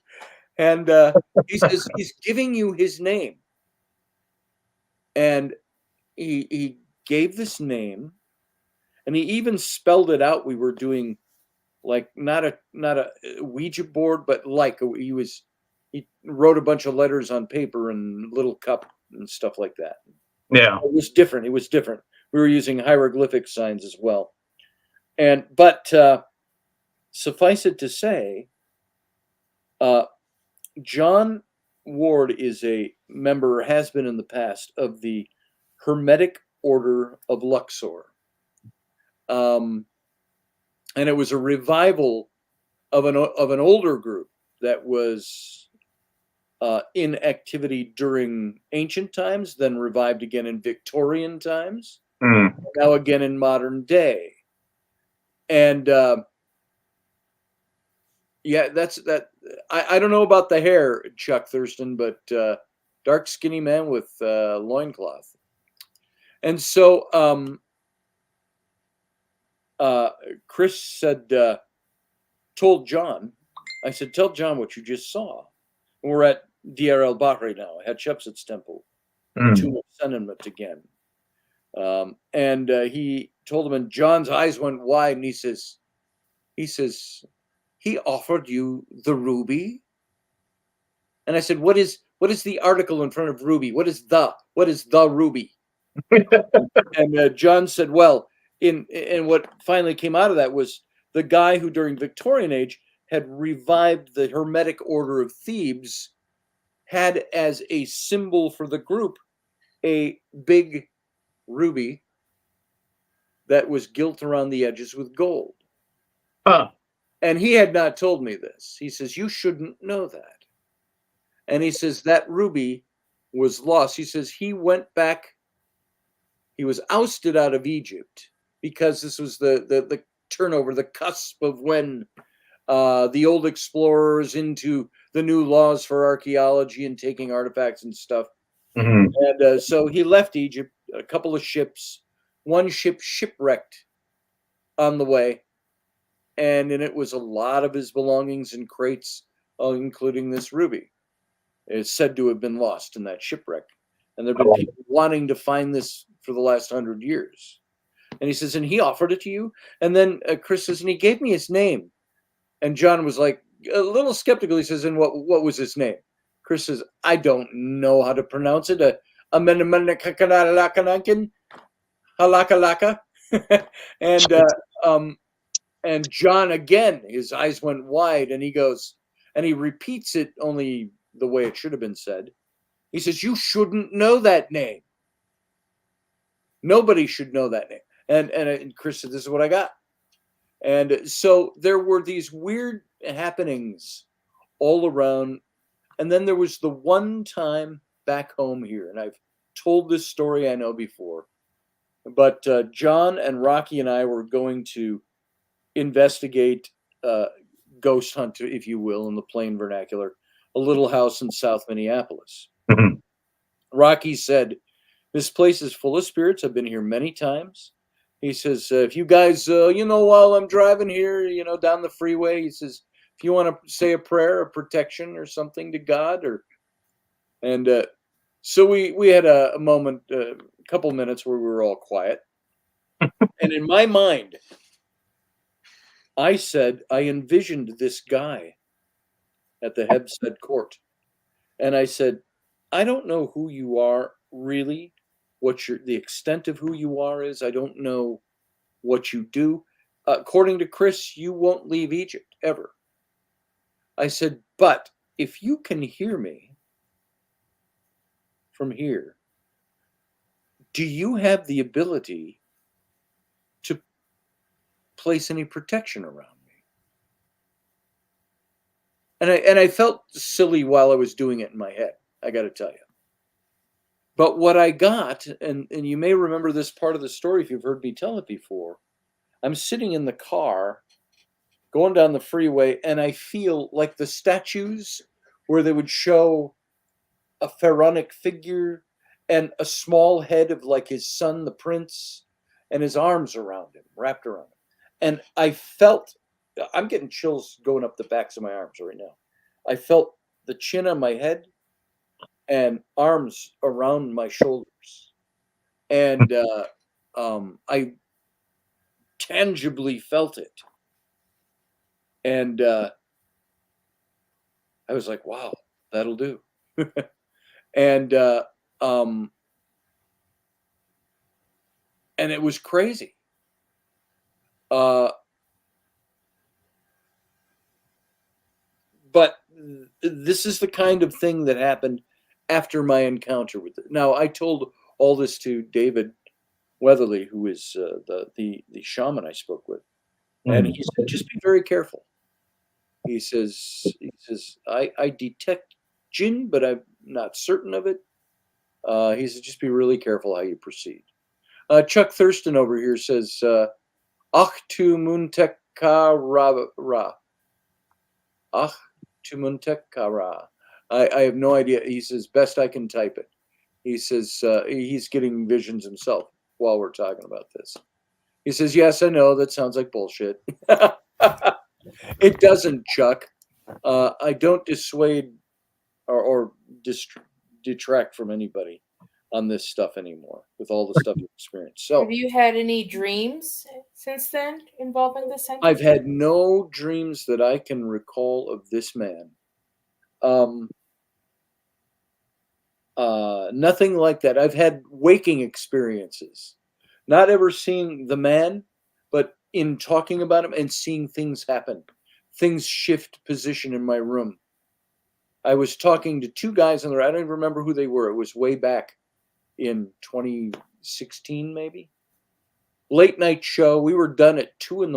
and we talked till 4 a.m. after the show because I didn't give this full story. And he said, oh, and I hadn't even seen these pictures. It was not long after I found these pictures. So it might have been later than that. But we were talking, and I'm sitting at the desk in the garage. I had a table out there that was my desk I'd go out to in the daytime so I could smoke while I work. And I had all kinds of papers over here and folders and junk that I'm working on. And while we're talking out in the garage there, now it could be a million different things that you can explain it away with. But as we're talking about this, I told these guys, I said, this is the first I've really vocalized this stuff to anybody. And we're talking about it, and I'm hearing tapping on the walls. And I said, we're talking on video, and I said, did you? They said, we heard that. I actually walked outside the garage and looked to see if anything was out there. Then I'm talking away a little bit more, and a whole stack of papers, not precariously placed so they would fall, a whole stack of papers shifts and moves to a different place on the desk alongside me. And I caught it out of the corner of my eye, and I looked, and they said, what happened? What you looking at? They said, and I said, you aren't going to believe this. And so that kind of stuff, I've experienced that, you know, the bangs on the walls, the different things, the different things that nothing malevolent has ever happened. It's always been like things that make you something. It's that answer to something's trying to make you understand that it's there. Mm-hmm. Now, is it this guy who said he would never leave Egypt? But he also said he would never give me his name until he trusted me. So I don't know anymore. I just don't know. I want to go back to Egypt. I want to go back here and sit at this site and talk to him and say, are you the one that's been doing this? So on, so on, so on, so on. And of course, those of you who don't know the whole story, the whole scene in Luxor with the crying and all of that, that relates back to Philip Coppens. Those of you who don't know the story, that Philip was on the show Ancient Aliens. You may remember him, long, brown, curly hair, Belgian dude. And he had written the foreword for my book, Secret History of the Reptilians. And then he came to the Paradigm Symposium and spoke the first one, 2012. And that was in October of that year. And then he passed away, December. He had a quick illness, angiosarcoma. angiocarcinoma, I'm sorry, cancer of the heart. And he was gone in 2 months. Jesus. And I remember when I got the news, it was December 30th, and I was leaving for Egypt January 7th or 10th or something like that. Mm. And I got that news, and I stood in the garage in front of my computer weeping. I just broke out into weeping. And it's like I had never cried for anybody who had ever died. And I thought, again, what came to my mind was the what the fuck, why am I crying like this? It's not like he was a relative. It's not like we were best buddies. And this went on for days. I could not overcome it. And I've told this story. Those of you who've heard it, just brush it off or say goodnight. But Micah Hanks, a good friend of mine, was up visiting. It was for Christmas and New Year's. And he and Rainey were actually, after about 4 days of this, were considering calling someone or taking me in somewhere to find out what was wrong with me. Yeah. And, I could not break it. And then it was same person I've already mentioned tonight, David Weatherly, friend of mine who's a shaman, great author. He calls me up out of the blue, like day 4. And he said, Scotty, you remember when I've told you how I get messages from spirit? He says, it's in a song I'll hear or a book I read, or he says, sometimes I just get an audible message, speak and say whatever message it's giving. He says, 10 minutes ago, I'm sitting here in my office and I heard a voice say, call Scotty. He says, here I am. He says, do I need to know something? What's going on? And right away, I broke again. And I said, here's what's going on. And we talked for a bit, and he gave no real solutions. The one solution that I remember, and then everything kind of went back to normal after this. He said, you're going to Egypt in about a week or 10 days. And he says, it's your first time there. He says, all I am going to tell you that I am getting on the wind, so to speak, he says, is you're going to go and something's going to happen to you that is going to change your life forever. Keep your eyes open and your mind open, because you're going to experience something you've never experienced before. And it's going to change you. And I got to tell you, he was spot on with that. Yeah. And so I know many of you who are listening, well, the few who are left tonight, that you've heard that story before, but and you two may have as well. Actually, I haven't heard the story. So this is all these things were connected. Yeah. The Saqqara presence, the presence at Diyar al-Bahri, Senenmut's tomb, the presence in the car,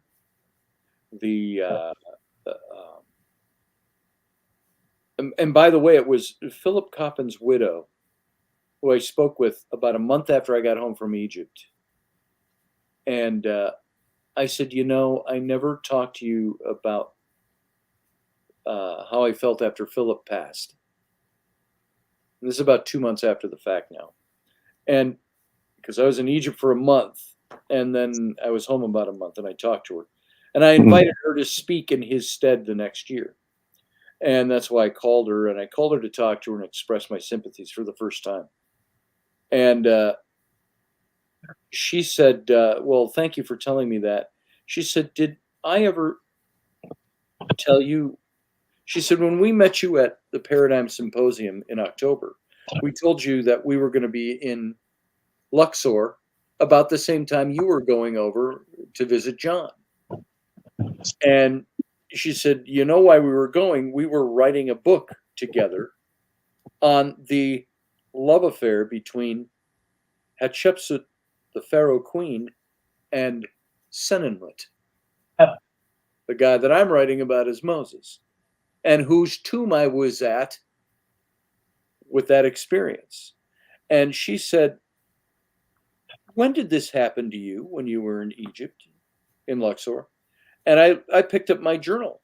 I got it. It's written in my journal. And I said it was on this date. I think it was February 4th, 2013. And she kind of gave me that gaping jaw sound over the phone. And she said, do you know what happened to me that very same day? She said, I was in Scotland leading a tour that Philip and I were supposed to lead to some sites there. And his brother came and filled in for him.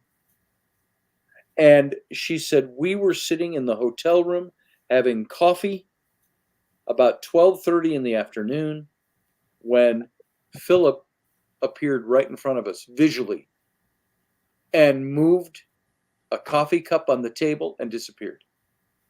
Huh. And she said, did you know that Philip believed he was a reincarnation of Senenmut? I said, I did not know that. Huh. And so here I was at the tomb of Senenmut at the same time of day, the same day, and had this experience at the tomb. Yeah. And it was Maria who had a vision of her own. Maria, John's wife, who is the PhD from Lund University in Sweden, the absolute scholar's scholar. She is the mission director of the Jebel El Silsila archaeological site. And she said to me, she said, do you know what, Scotty? She said, in Sweden, she said, here in Egypt, she said, I'm a scholar and an academic. She said, back home in Sweden, I'm a witch. And she says, I cross both these lines, but I don't let them meet for obvious reasons. And she said she had a little vision. They both called me on Skype at the time, about 2 weeks after I had left Egypt. And she said, John is like, Scotty, Maria had a vision and she must tell you about this. And he told me that she said that she had a vision of a little girl who was holding out her hand and saying, you're on the right path, you just haven't taken my hand. And there was something with Chris Conway and this guy in Egypt that was, you just have to take his hand. Yeah. And so all of these things started melding together without any real answers given. Right. And I remember one of the last nights I was in Luxor before flying home. I was at John and Maria's house. In the middle of the night, I heard wafting on the air through the window, I heard what sounded like somebody playing music on a little wooden flute.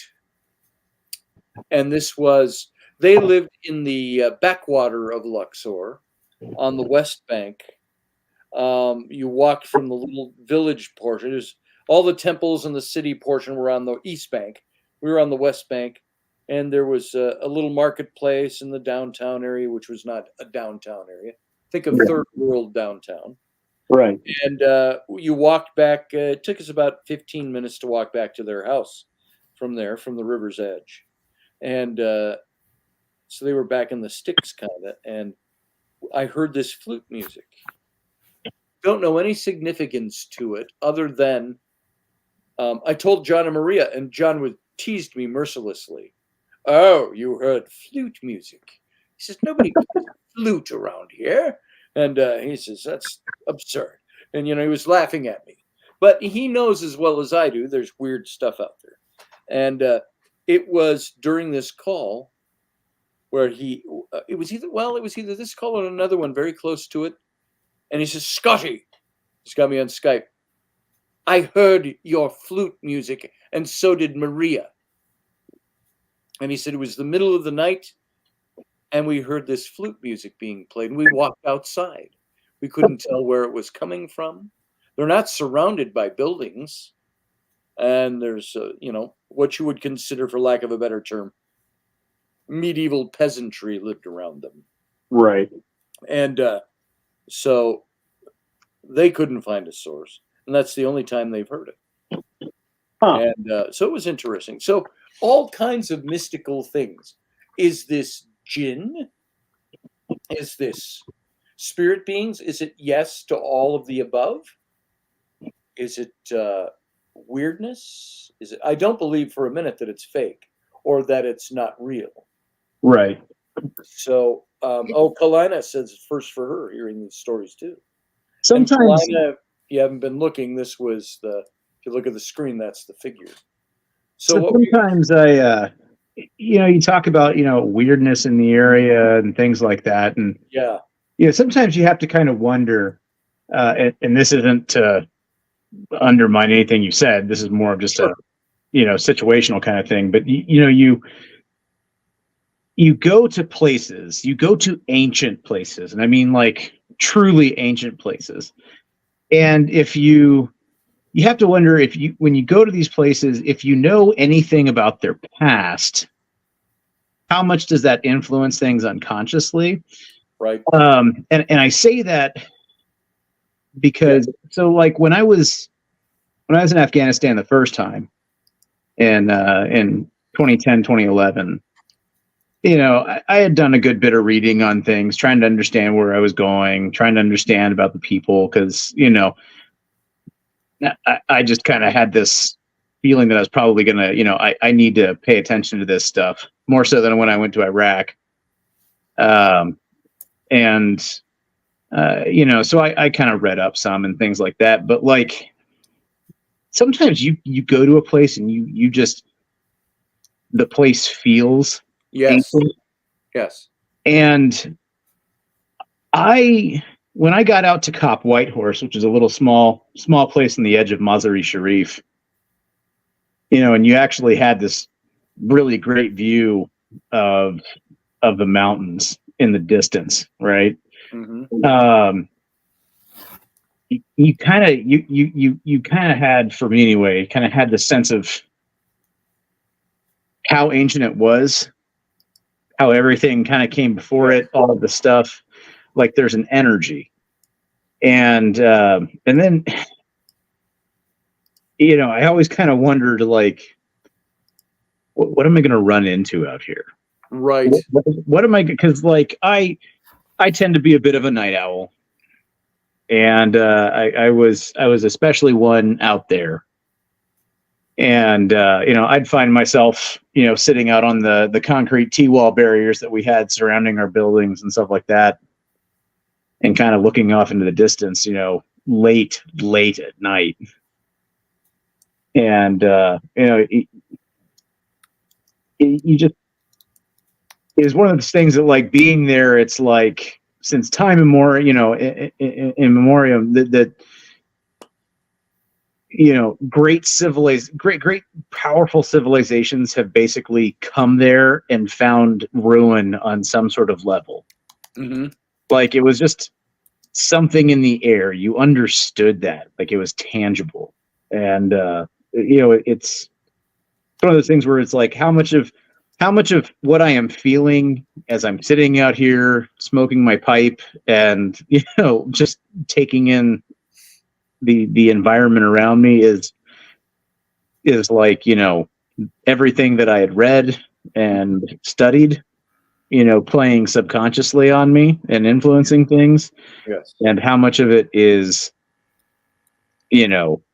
the actual, just like the land, like there is a tangible ancientness to that area. Yes. And I'm sure it's like that in other places, especially like, you go to like Egypt and you're surrounded by ruins. I mean, you can definitely, it's really tangible at that point, obviously. But, it's Alexander the Great had come to, had been in Afghanistan, the Romans had come there,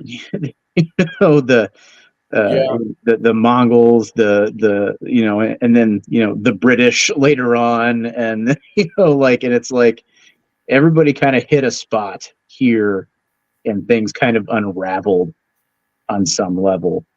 Yeah. And it's weird. It's like it's just like you can tell. Yes. Do you think part of that is because of a lack of industrialization that you would see in like America or Europe or Eastern Europe and all that it's, seems to remain relatively either untouched or just, worked around and supported through local culture? I am sure that there is certainly that aspect to it. I mean, that makes sense. Yeah, but there is also something though that it's like I could feel through the soles of my boots. Mm. Like, and then to make it even more weird, Make it weird. There was, and this isn't a paranormal thing as much as it is just like a, wow, talk about a weird juxtaposition. There in the distance, still on the outskirts of Mazar-e Sharif, but more towards the direction of the mountains from where I was at Cop Whitehorse, there was like basically a fair style, like a county or state fair style kind of amusement park kind of place with a Ferris wheel and a tilt-a-whirl and all that stuff. And like they would just have the lights on. And so here you are, you're like, here I am sitting in the middle of this ancient land where all of these great and powerful nations and armies have come and and failed miserably. And you're at a carnival. Right. And on top of that, I'm sitting here in the middle of a war zone. There's a fucking Ferris wheel just turning off in the distance. Nice. And there's a tilt-a-whirl going off in the distance. I mean, so just weird. That's surreal. Almost. It's completely surreal. It's just such, like I said, is a very odd juxtaposition of things, going on. You start thinking about it. And I always try to get like a picture or video of it because some nights you could actually hear people on the rides. If the wind was carrying right, you could actually hear them. As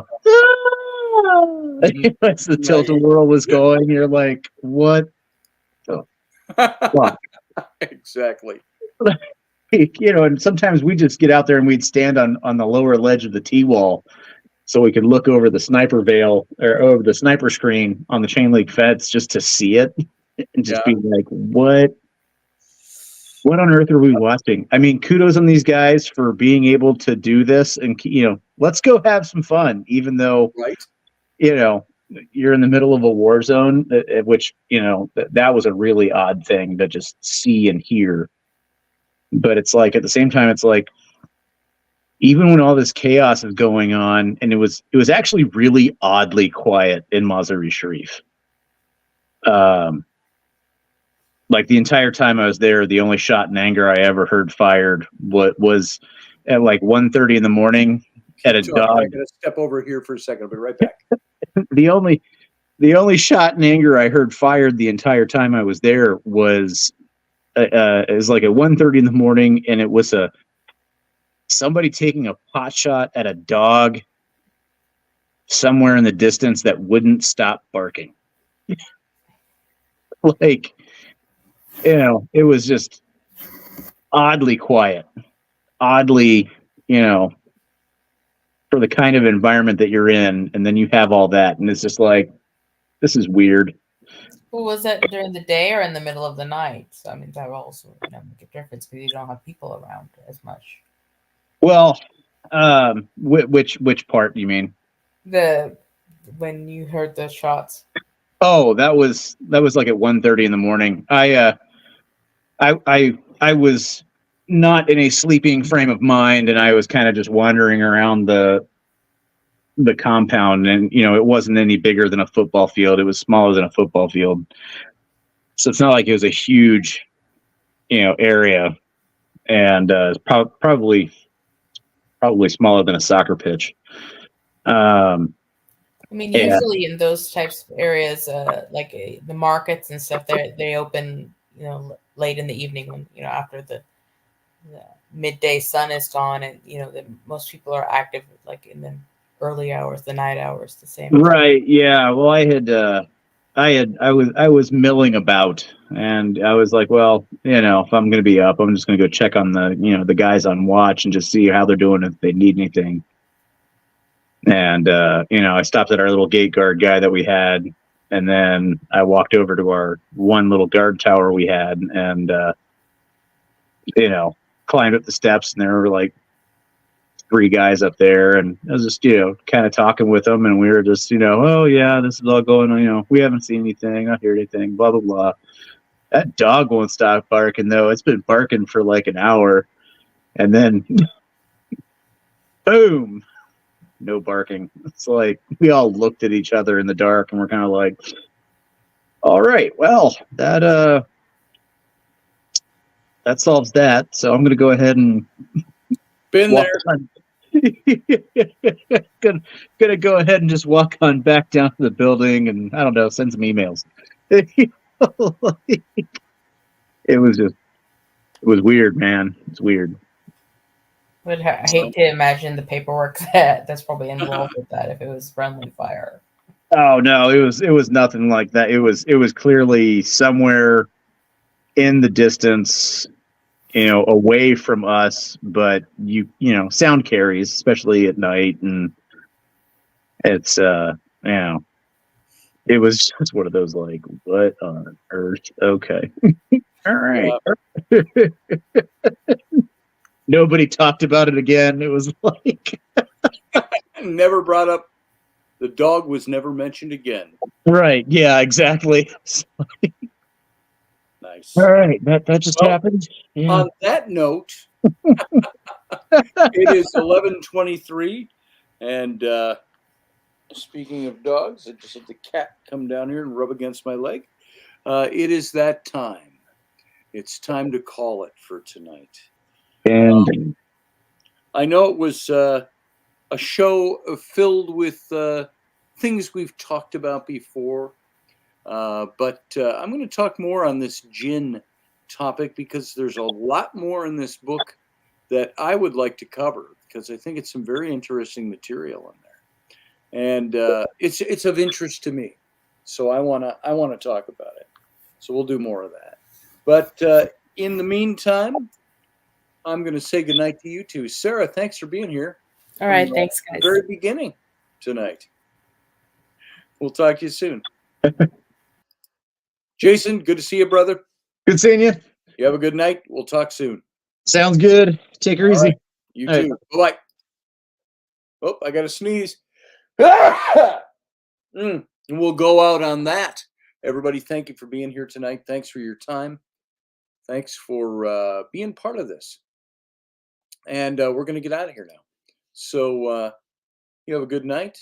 We'll see you maybe Sunday morning. I might be out of town. I might have to go up to Duluth to Andy's book release party.